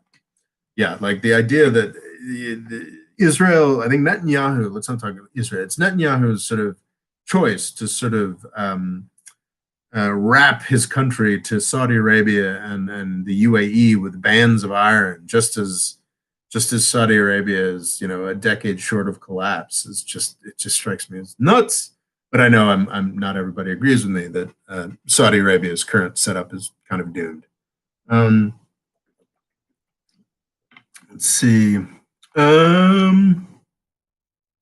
Logo Cool Extreme says, thoughts on Saudi Arabia congratulating Biden on his victory by thawing out relations with Qatar. I think that, yes, there are a couple of interpretations of Saudi Arabia looking to be open to Qatar again. I know some people were trying to say, well, like, oh, Trump's making this happen because he wants a more united front against Iran, which I don't think makes as much sense as like, okay, like, yeah, Saudi Arabia now knows it's time to start acting like an adult again, and they're not going to have Trump covering ass for them all the time. I think that's a good sign. I think it's a sign that MBS is, or whoever is pulling King Salman's strings at the moment, acknowledges that there have been some changes here. It's interesting because there hasn't been as much acknowledgement as you'd like, I think, yet. But I think that's a good indication. Sorry, in 2016, I think it was 2017, excuse me, Saudi Arabia and Qatar had a massive falling out, mostly probably over the fact that Qatar supports a fairly honest and open media organization called Al Jazeera that critiques Saudi Arabia and, monarchy and dictators across the Middle East that Saudi Arabia supports. Saudi Arabia is trying to do a blockade and was threatening invasion until, I think Mattis shut that down. That seems to now be ending almost exactly with the end of Donald Trump's presidency. That is a very positive sign, I guess, is what I have to say about that. Oh, I've got 8 people now. This is like a mob scene compared to the beginning. I wonder if there was a time difference folks weren't aware of. Anyway. Gilad says the UAE has a more competent government than Israel, which I would say is inaccurate. The UAE is, I'm sure they've got some kind of parliamentary body, but it's still mostly absolutist. Israel has politics. The UAE has politics, but it's like medieval politics, right? It's like sort of like who's getting on with who controls. Well, I suppose all politics are who's getting on with who and who's controlling which assets. But in Israel, it is a much broader slice of the population. So I don't think you can really call the government more competent. in UAE than Israel because the government in the UAE has much, much less to manage. Local Cool Extreme says, I'll take no more slander of the F-35. Those Lockheed Martin lobbyists work very hard for the U.S. government to dump $1 trillion into this Ponzi scheme and to build houses in the D.C. suburbs. It's true, Loga. I should be more deferential to Washington, D.C. house prices. I have friends who own housing there. So, yeah, I should be. It's true. That's a very valuable thing to do. But let's not forget all of the Congress people and their staffers who have promising careers in the military-industrial complex now that they would not have had otherwise. So the F-35 should be thanked for that. And also, I mean, internationally, there are defense contractors across the developed world who benefit mightily from the F-35. So yeah, it's a worldwide boon. Glad says, I mean, the UAE isn't going right now to an election that cost 4 billion shekels during an economic crisis. I don't think the election cost 4 billion shekels. Did it, Gilad? Oh shit, I don't know what a shekel is. Maybe it did. Fadel says Egypt does have a lot of potential, though. Of course, Egypt has limitless potential. It's got 100 million people, and a rich culture of independence and power, and not doing much with it. Let's see. Gilad says Obama wrote on his book that Al Jazeera Arabic has the same concept of Fox News. Did he? Did he write that in the book? But yeah, I think my understanding is that Al Jazeera Arabic is a much different product from Al Jazeera English. However, I don't think it's different enough for Saudi Arabia's satisfaction. I think that even though the Al Jazeera Arabic is more sort of probably anti-Israel and anti-West, and I think it's still anti-Saudi Arabia. And the fact that they're more vehement about it wouldn't make Saudi Arabia happier about that particular product. Okay, Egypt is a Gilad says, how the hell did Egypt defeat coronavirus? Did Egypt defeat the coronavirus? Yes, or the currency. I'm aware that the shekel is Israeli currency. I don't know what which Gilad provides.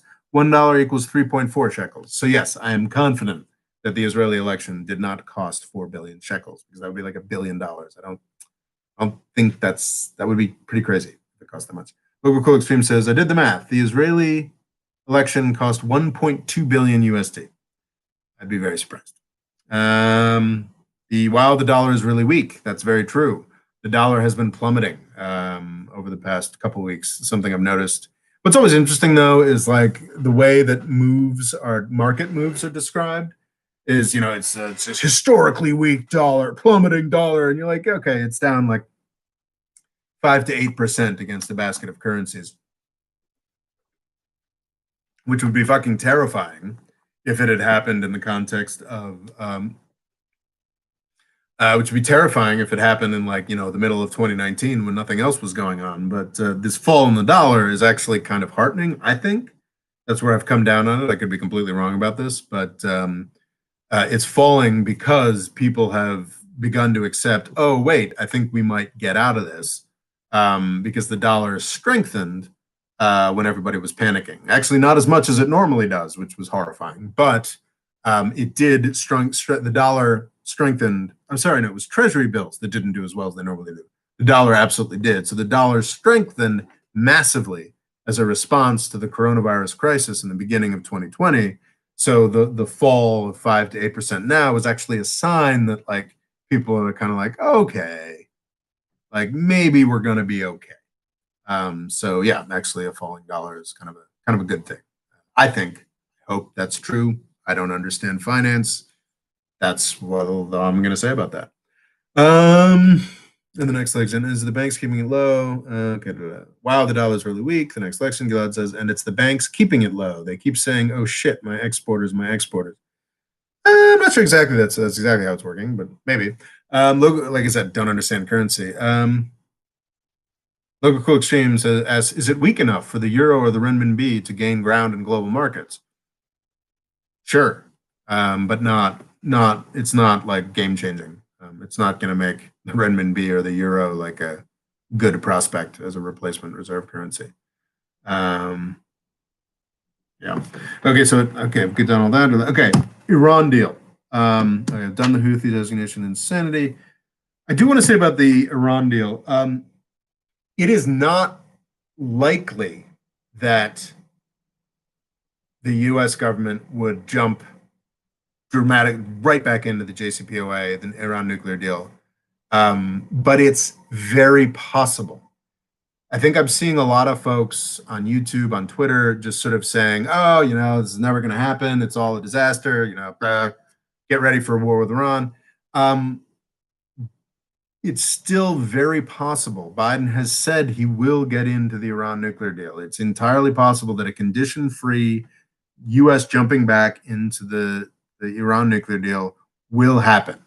And we need to work for it. We need to pressure for it. We need to talk about it being a thing that's possible. And because if we're so cynical about it, if we're just like, these fucking, Raytheon employees that Biden's putting up there, these folks who destroyed Libya and Syria, blah, blah, blah. If we're too cynical about that, then we just sort of risk, the people in the Biden administration just saying, fuck it. Anyway, like, okay, fine. I work for Raytheon. I'm going to work for Raytheon and start war with Iran, So like, I think there are very real reasons for hope. Nothing is certain. We should not be surprised at all if the Iran nuclear deal fails to come back. But the potential, the positive potential of it coming back is so huge. And it is a very real possibility.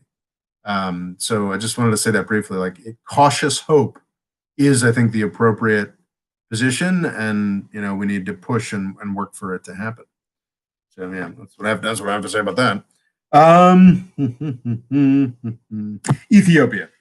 So yeah, I think I said, Ethiopia has solved one problem, but still has 99. For those of you who are not familiar, Ethiopian Prime Minister Abiy Ahmed, on November 4th, the day that we knew that the U.S. election was going to be sort of contested by Trump and a big headache, invaded Tigray, the home of the party that ran Ethiopia.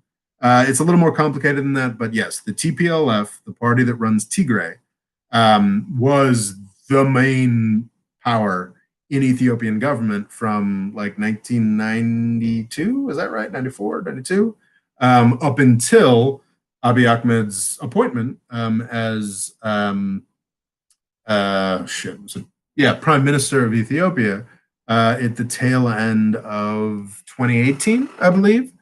Abiy Ahmed had dissolved the old overarching ruling party, set up a new political party, and was getting set for elections.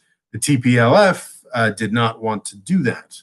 TPLF was on paper just one component of the overarching party that Ahmed had dissolved to set up his own new party. So yeah, November 4th, Ahmed invades Tigray. It seems as if his offensive has been successful. We don't really know that much. I don't think it's disputed that his military in the past week, at some point in the past 2 weeks, maybe even just last week, took Mekelle. I think I'm sure I'm mispronouncing that, the capital of the Tigrayan region, which was the seat of the TPLF's power. But that doesn't mean much at all. I think the Tigrayan province, my understanding, is fairly mountainous. The TPLF is an insurgent, got its start as an insurgent group in the 1970s, has tremendous history of fighting wars against Eritrea, with a neighbor to the north. Interestingly, Eritrea, which had been in a state of war with Ethiopia for like 20, 25 years, made peace with Ethiopia under Abiy Ahmed, and now Ethiopian Prime Minister Abiy Ahmed and Eritrea are apparently teaming up to fight the Tigrayans, which is, grim. So the fact that the Ethiopian government has retaken control of the capital of Tigray doesn't necessarily mean much. Everything I've seen in the week or so since indicates that hostilities are continuing. I guess sort of an open question for me is, what is the TPLF? Is the TPLF still a vital sort of insurgent revolutionary group, or have they been, as many have argued in the comments, have they been sort of softened by their time on top? Did they, for after ruling the country for 20 years, are they sort of have they gotten soft, and are they just attempting to protect the privileges of a wealthy few and it'll all fall apart?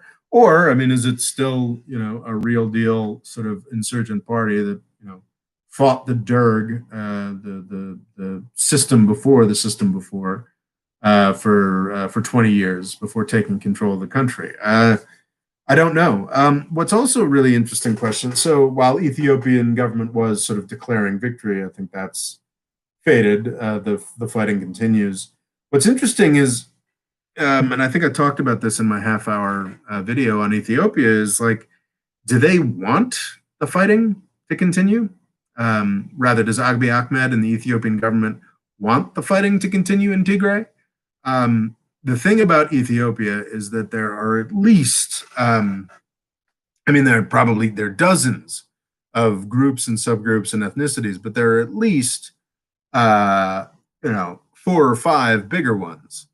And none of them, there is no majority. I think the largest group is the Oromo. Abiy Ahmed is an Oromo. The fact that the old leaders of the country made an Oromo the prime minister was sort of seen as a way to quiet large Oromo protest movements that were making a huge difference. There's the Amhara as another large group. So the Oromo, I want to say, like, these numbers aren't correct, but it's like maybe 30%. The Amhara maybe 25%. The Tigrayans are like 6% of Ethiopia. Somalis are 6% of Ethiopia. There's a wide range of groups, all of which want a larger slice of Ethiopia's growing economic pie. So this isn't something I've seen really anywhere else, which may be because it's completely inaccurate. But it seems plausible to me. Any Ethiopians watching this, please correct me. It seems plausible to me that what Abiy Ahmed is doing here is starting a fight with somebody that everybody else hates, because the Tigrayans were the most powerful ethnic group at just 6% of the population, were the most powerful ethnic group in Ethiopia for decades, which means the Oromo and the Amhara and the Somalis and the dozen other groups can't agree on anything other than the fact that they want to punish the Tigrayans. So this actually might be a great fight. I'm sure Ahmed would have preferred it was a fight he had won going into the rescheduled elections that are supposed to happen in midway through 2021 now. But he may be just fine with it being an ongoing fight when those elections happen. So that's sort of something I've been thinking about with Ethiopia as well. And I think that just as we come up to the 2-hour mark, I have made it through all of the items on the list. Is there anything you guys think I've missed? We've got 8 people apparently watching, though there are only 3 people commenting. If anybody has anything they would like me to speak to, jump in the live chat. Let me know. Make a suggestion. I'm here for you. You guys are the patrons. I will keep, within reason, I'm happy to do this for another 20 minutes or so if you folks have things you want me to talk about. I'll now read the comments that are here, and if nobody says anything else at the end of those comments, then I'll just say thank you and good day. So yeah, let me know if you have any questions. Anything you'd like to see discussed. I'm so grateful, so grateful.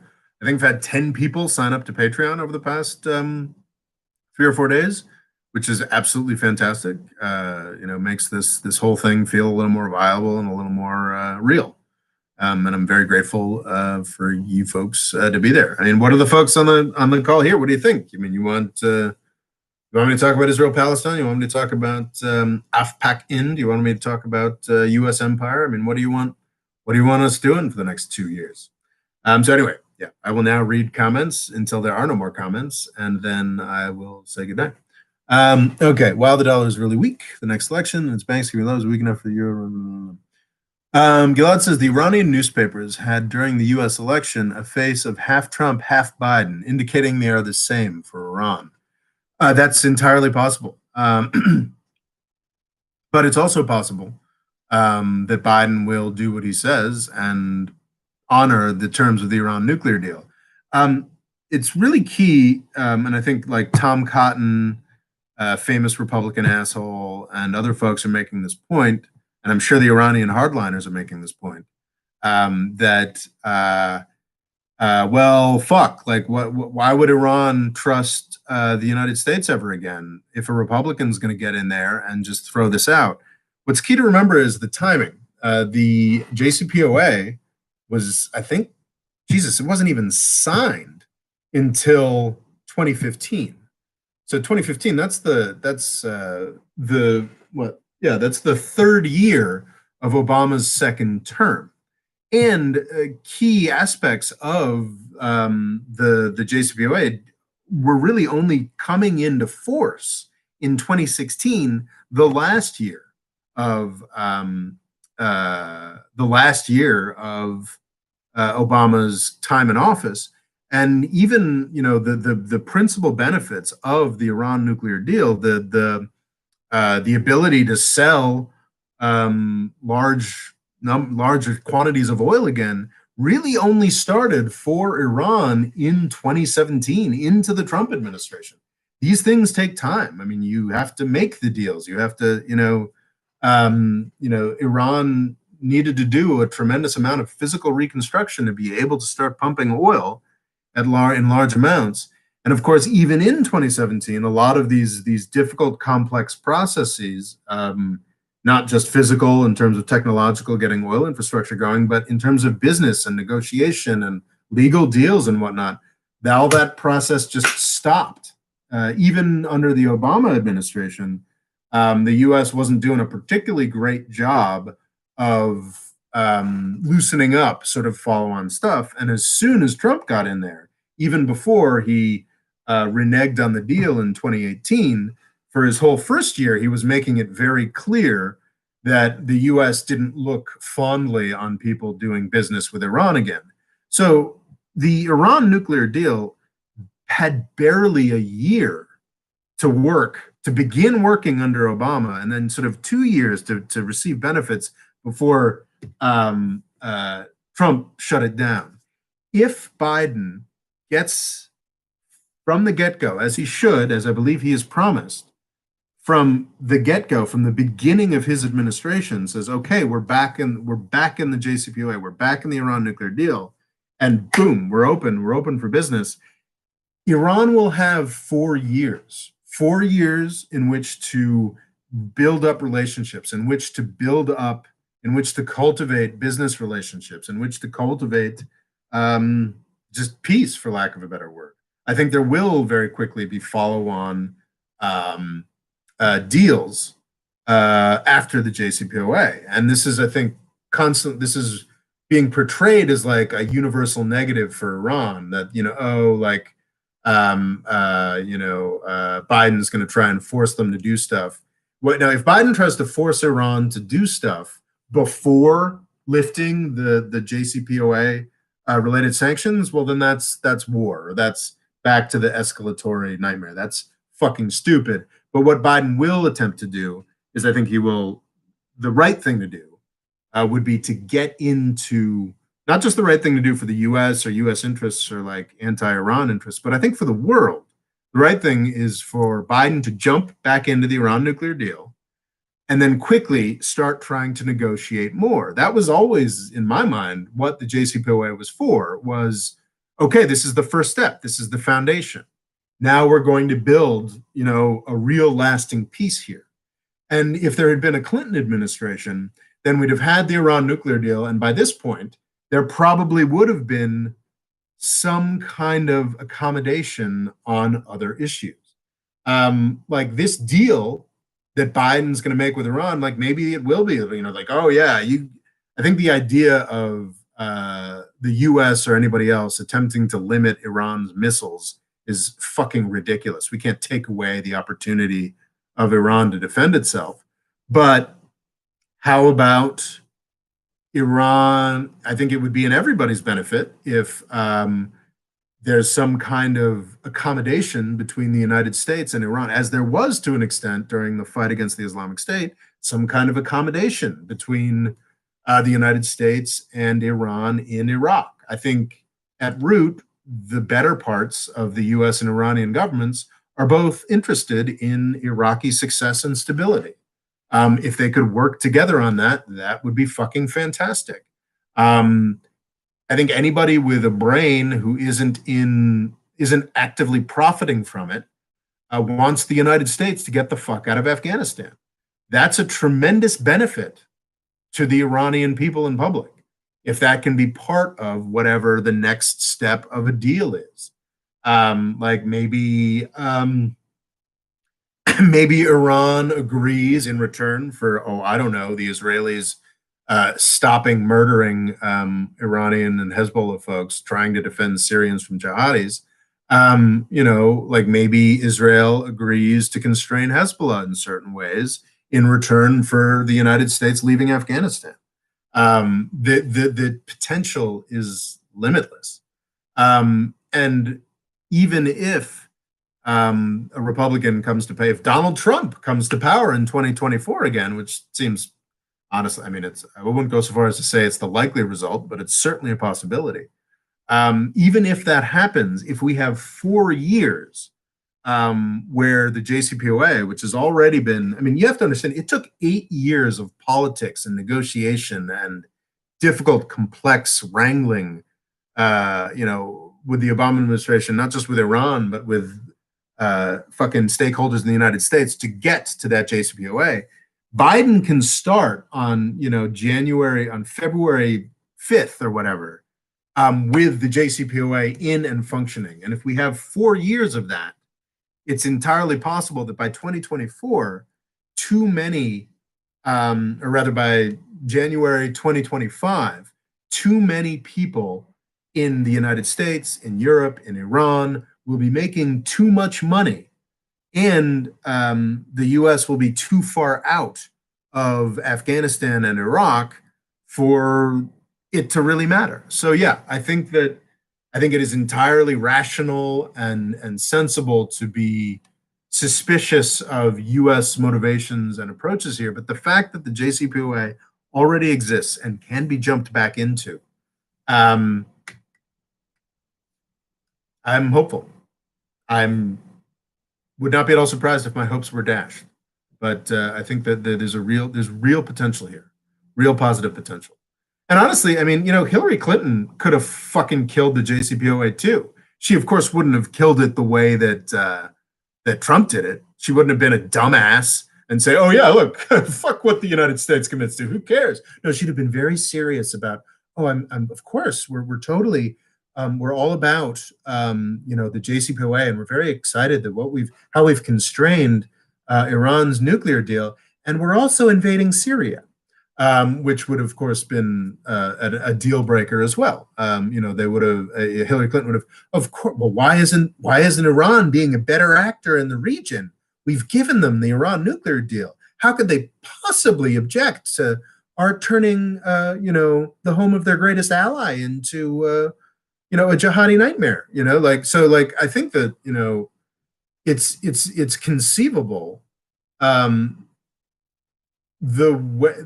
Trump's opposition to the Iran nuclear deal, maybe I'm getting a little too 12th dimensional chess here, but Trump's opposition to the Iran nuclear deal actually got a lot more Democrats, probably not the Democrats in Congress because they, are still bought and paid for by the defense industry, but I think a lot more of the Democratic base actually thinks that the Iran nuclear deal is a good thing than they did in 2015 and 2016. When Obama burnt a whole ton of political capital to do what I believe to be a very good thing. So it's actually entirely possible, not through Max Boot or the Economist's dumbass insistence that Biden try to get more out of Iran before signing up the deal. But it's actually entirely possible that this fucked up Trump interregnum might actually help the JCPOA become that foundation. That could be overly optimistic, but who knows? Okay. Oh, questions. Oh, wow. I'm way behind. I'm sorry. Wow. All right. Wow, Armenians. Holy shit. There's so much. I'm so behind on questions now. I'm gonna have to try to go through this kind of quickly. And the banks keeping it low. They say keeping shipment out. I read that already. Used car. Is running newspapers? Okay. Gilad says the EU's coronavirus outbreak is sort of worse than the US, but Europe has kept education open. Keeping education open is probably a good thing. Maybe it's because I'm a middle-aged man and I have a lot of friends who have children who are driving them insane. But yeah, I mean, kids need school and sociability. It's more important than the bars that we seem so invested in keeping open in the United States. The EU's coronavirus is sort of worse than the US, but what's important to look at, Gilad, this is a very key. I sent out like an angry email where I pointed out how much better the EU is doing than the US, and I was a little embarrassed when a couple weeks later, actually, EU cases briefly went ahead of US cases. But what's important to remember is that, like, Europe had this big spike that was bigger than the US. And then they've had another big spike in the fall that was bigger than the US, and I think we're now surpassing. But in between those two spikes, Europe like went down almost flat. The US, like, death and cases have just been this constant just drumbeat of horror for the entire year. And I think we're remember in the spring the EU peaked before the United States. And then things got a lot better. I think the EU has had its peak, and I think the US peak, likely to happen in, Jesus, I don't know, February or March, will be truly, truly horrific. So yeah, this idea that the EU is actually doing worse than the US, and I don't think that's been proven. We shall see. Gilad says, wow, Armenians burnt their homes, so Azeris won't settle there. I know some Armenians burnt their homes, so Azeris won't settle there. But what's interesting about that is that I read a good article on like some of those villages, and that's basically those Armenian settlements were like, a couple hundred people living in towns where 20,000 Azerbaijanis had lived as recently as the 80s. So yeah, I don't know. Yeah, it's grim. And yeah, the Armenians have certainly been subject to some hyper-nationalist education for quite some time, as have, well, most people in the world. But yeah, no, I don't, it's certainly a grim thing, but not particularly surprising. Local stream says, Gilad, how disappointing. Now, how will I be able to gloat to American right-wingers on the benefits of national health insurance system? How inconsiderate of them. Yeah. Well, so yeah, I think Logo's talking about how the European coronavirus response is briefly looking worse than the US coronavirus response. Local Cool Extreme says, tell me, Rob, have I been vindicated in my pessimism on Ethiopia, or will the Ethiopians successfully humble me at the end of the decade? I think it's way too early. I don't think Abiy Ahmed is out of the running at all. I think, yeah, obviously there's been a lot of folks who feel burned about him getting the Nobel Peace Prize and then launching a war against an ethnic group in his own country. But yeah, I think Abiy Ahmed certainly isn't a failure yet. And maybe some of the things that he's doing that we find so appalling are actually things that he has to do to help Ethiopia reach its potential. I have no idea. I mean, Ethiopia is a tightrope country, and it's still sort of on the tightrope. I do not believe it is yet fallen. I think your pessimism about Ethiopia will be vindicated, Loga, if it falls into a multi-sided civil war. If it's just the Ethiopian government versus Tigray, which ironically helps Ethiopia stay more unified, then maybe Ahmed's gamble is working. But yeah, if it falls into like a multi-sided or Oromo versus Amhara versus Tigrayan versus Somali versus the southern nations versus everybody, yeah, it's if that happens, then yes, your pessimism will have been vindicated. But who knows? Who knows? Still, things could still work out very well for Ethiopia. We shall see. Gilad says, I'll call back on the question about why Donald Trump didn't get a Nobel Peace Prize after the assassination. That's just trolly. You don't get Nobel Peace Prizes for assassinating people. Local Cool Extreme says, I've been looking into American conservative politics, and I'm more convinced that Newt Gingrich had a bigger impact on Republican politics than Reagan. I think that's a very good. That's a very good. I've been thinking of running a video on just how Newt Gingrich destroyed America. His, yeah, I'm not even necessarily certain that. No, I think there's very much a "we hate Congress" sort of hard coded into American conservative thinking, which is actually quite stupid because if you hate the federal government, your most important weapon is the US Congress. Unfortunately, Newt Gingrich in the early 90s decided to destroy the US Congress, basically stripping it of privileges, stripping it of information sources other than lobbyists, stripping it of independence and talented staffers. Yeah, Newt Gingrich kind of, to the extent that the U.S., I mean, it's unfair to say that, it's all his fault. But yeah, Newt Gingrich certainly did more to break U.S. politics than anybody else did.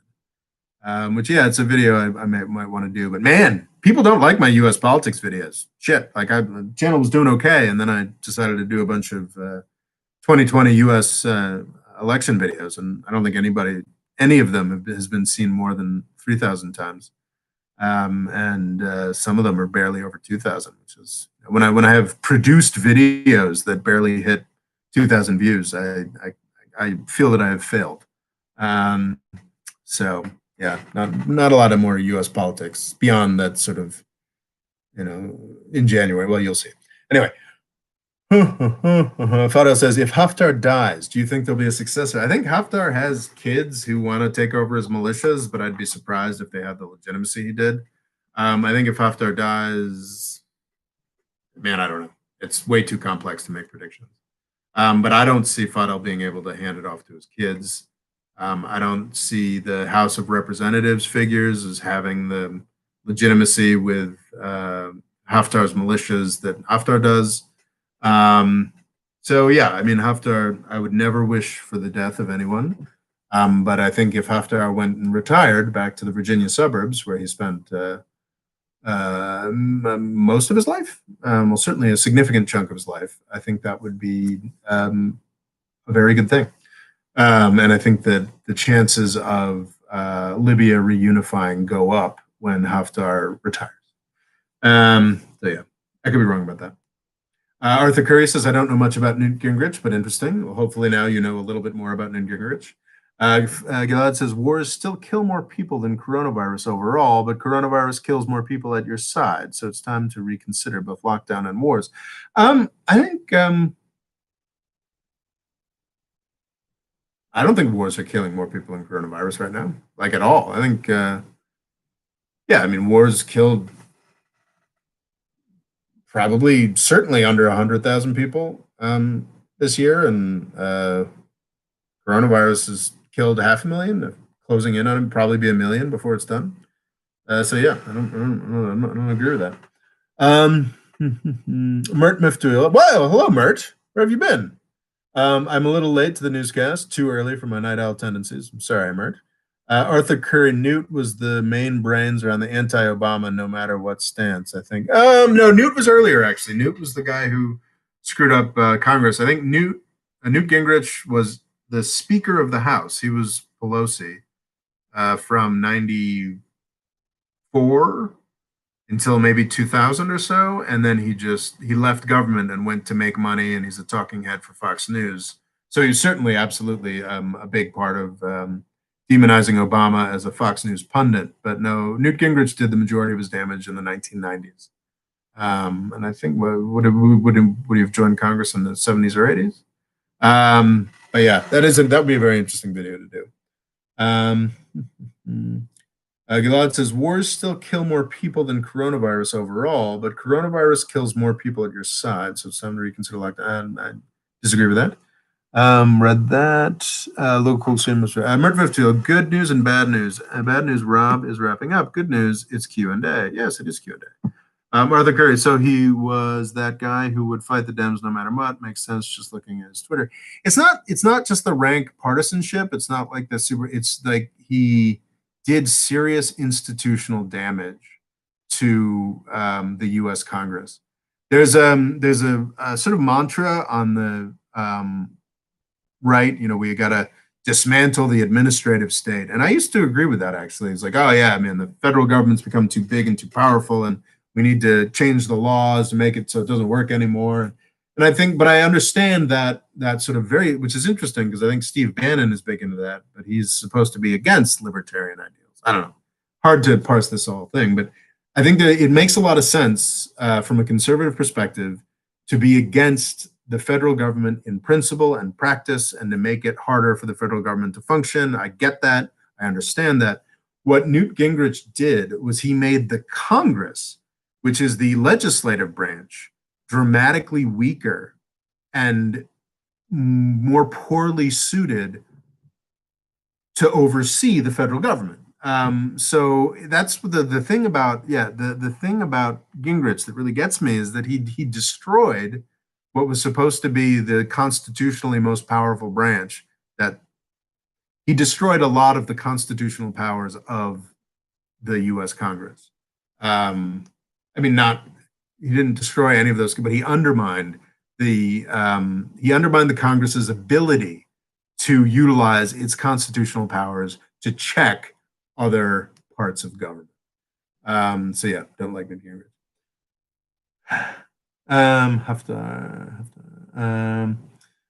Obama team should relax. Iran killed a scientist, not an Iran climate minister. I don't understand what that means, Gilad. Local extreme, you wrote in my name instead of Haftar. Jesus. But I think Haftar is a unique blend of arrogance and competence in Washington, D.C. context that will never be replicated again in Libyan politics. Hear, hear. I really hope so. It's 3 a.m. in Malaysia. Man, wow. Sorry to keep you up, Logan. But that's right. Logan, speaking of which, is there a chance of Israel defying the U.S. by assassinating an Iranian scientist during the Biden administration, like how Bibi spoke to Congress at request of Boehner?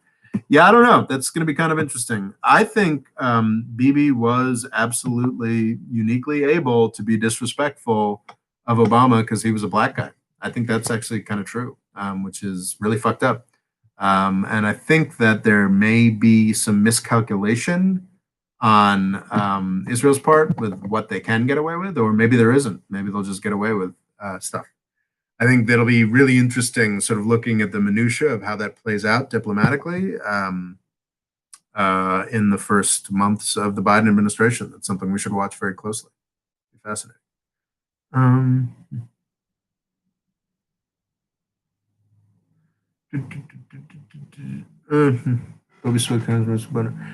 Ministers are replaceable. Nuclear physicists, not so much. Nuclear. I always mispronounce nuclear.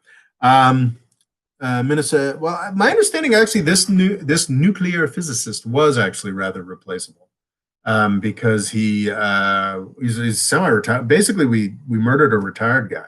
And yes, I know it may not even have been Israel. It may have been some militia, like was it Mech or something associated with us. But regardless, we murdered this retired scientist, this semi-retired scientist. I don't think he was that crucial. I think so. A lot of the reporting consensus he was, while he may very well have been vital, crucial to Iran's nuclear program in the 90s or the aughts, he was sort of a retired guy. He was no longer that important. I saw some tweet claiming that he was actually a key part of negotiating the deal, but I didn't see that substantiated anywhere else. So I don't know. But yeah, I think we murdered a retiree. It's kind of sad. Gilad was making a joke about how the Obama team focused on climate, but the Obama team also did the Iran nuclear deal. It's a pretty good deal. Gilad asks, can Israel deter Biden? Well, it's going to be interesting, the extent to which is Biden already naturally going to defer to Israel on everything, or does Biden have a reasonable um, bit of irritation at the way that Netanyahu treated Obama, the way that Netanyahu has basically gotten 100% in bed with the Republican Party. So yeah, the question is, does Biden have any dignity or spine at all? That's an open question that will be resolved in the coming months.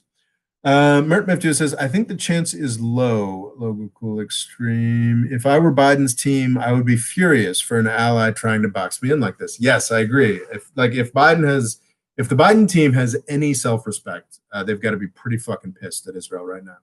Because that's the whole point of the nuclear physicist thing, is to make it harder for Biden to get back into the Iran deal. It's malicious. It's truly insane. And it's just so fucking stupid and violent and gross. Anyway, the EU had tremendous economic growth before the second lockdown, 8% growth. Yes, well, Gilad, I think is pointing to the quarterly growth in a year like this is kind of silly to focus on, because I think the U.S. second quarter economic growth, or third quarter economic growth. Like, do we have third quarter economic growth figures yet?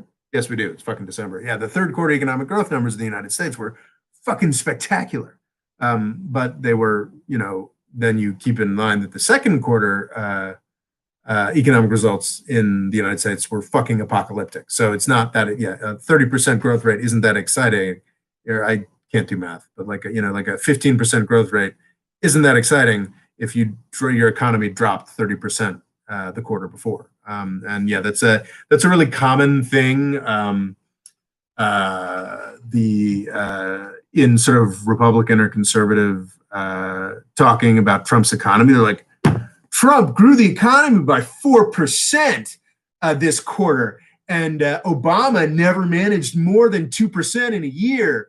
It's like, yeah, dipshit, like, because quarterly variations, you're comparing different numbers. You're comparing apples to oranges.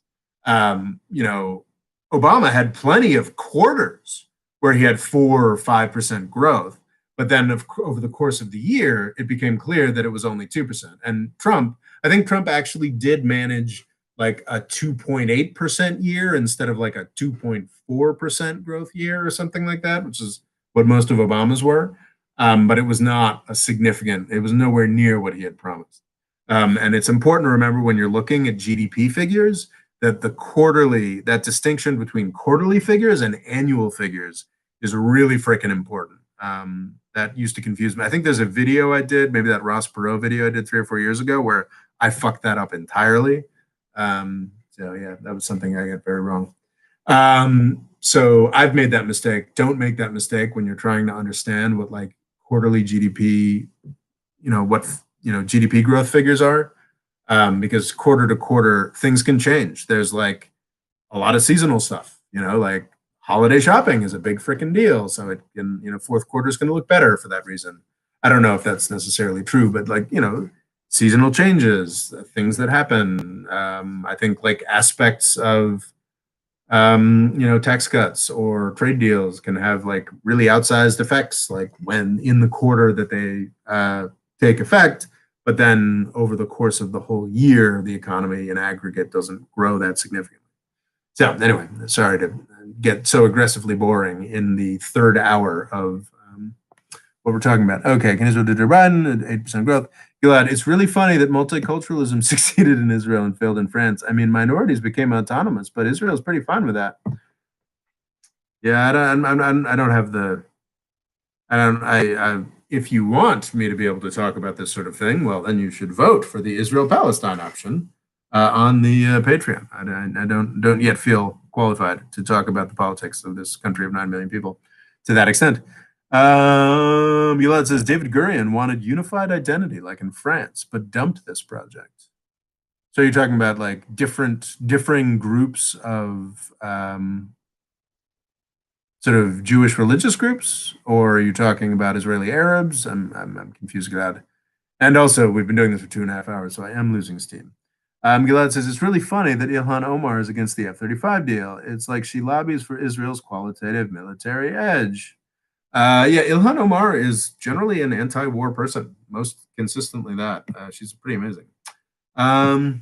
She's one of the few people in Congress who like seems to actively not want people to die. It's a good thing. Fado says, I'd say Mitch McConnell did worse than Newt Gingrich. I think it's very arguable. That's very arguable, but I think Mitch McConnell is acting in sort of a already very broken system that Newt Gingrich did a lot to break. I mean, these things are cumulative. I think you could make a very strong argument that Mitch McConnell has been worse for everything than Newt Gingrich has been. But I don't know.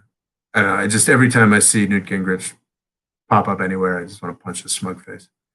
No, I don't. Violence is bad, but yeah, he irritates me. I think he irritates me because as you all know, I grew up very conservative, grew up in a very Republican household, and I was sort of trained and taught that Newt Gingrich was a great guy doing these great things. And then you sort of realize, like, I mean, Reagan, like, still, like, even with deeper knowledge of all the things he fucked up, like, it's like Reagan has a real positive legacy in some respects, and is sort of a positive, happy figure that did some things that were necessary. Now, like Newt Gingrich is just a malicious twerp, and yeah, I think it's fair to call Newt Gingrich probably the most powerful Republican of the '90s. So if sort of like it's Reagan in the '80s, Gingrich in the '90s, and McConnell ever since. So yeah, actually no, I could probably. Was it Trent Lott? Was he the Senate Majority Leader before McConnell? Anyway, Rupert Murdoch has done more damage to the U.S. than Newt Gingrich. That is also a very, very compelling argument. Local Extreme says it infuriates me that the Democrats went from a true working class representative leading them like Tip O'Neill. Tip O'Neill! Wow, Logan, you're definitely doing the deep cuts.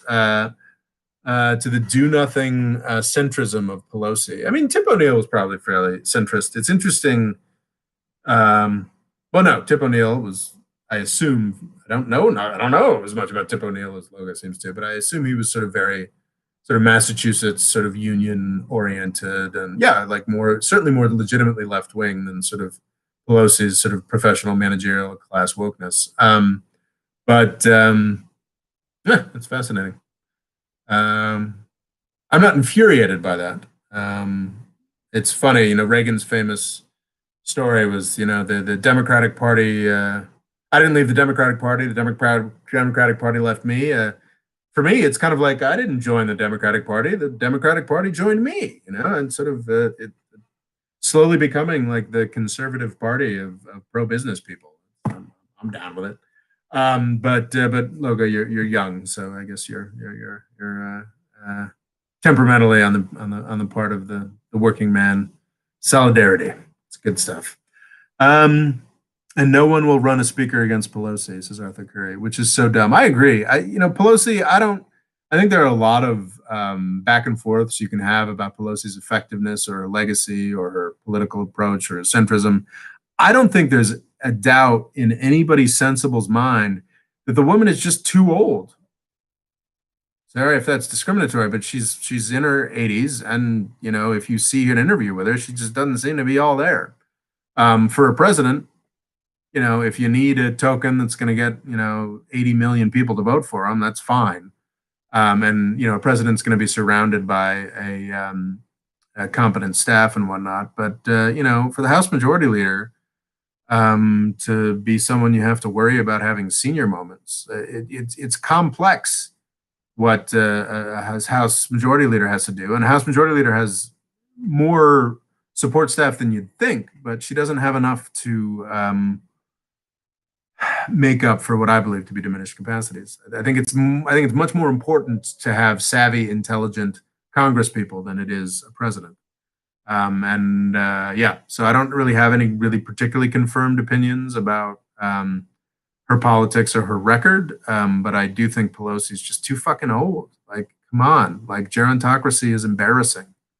That was sort of the big thing when I was a kid about the Soviets, how sad and embarrassing it was that they're ruled by these 70 somethings and now all the important people in US politics are older than the Soviet gerontocracy was in my youth.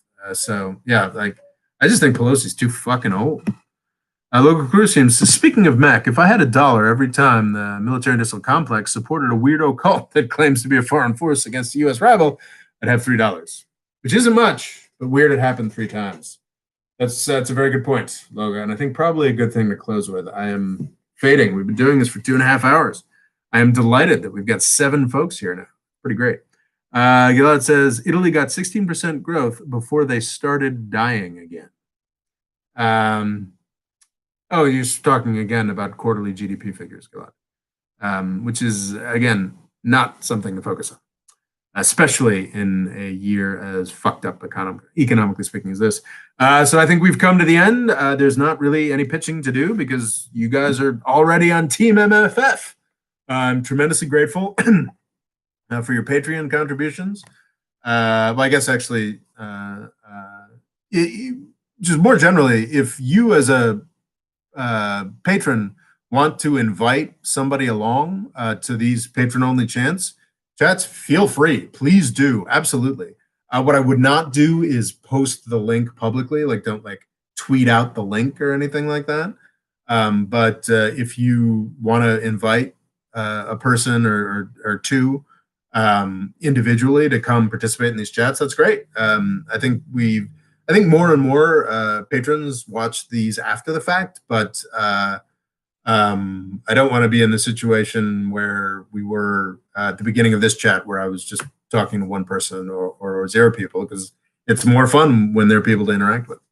But yeah, I'm tremendously grateful, feeling, better about the MFF than I have in some time. It's amazing to have people signing up for Patreon and people voting. And I am tremendously grateful to you folks for being invested in this and helping keep this project going. I think we do real good here. I think, could be wrong, but it's definitely. I think it's a great use of time.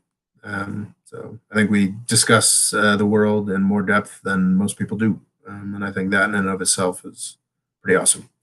And all of you are pretty awesome, and I'm very grateful. And now I think I'm going to lie down because my back hurts. Anyway, thank you so much.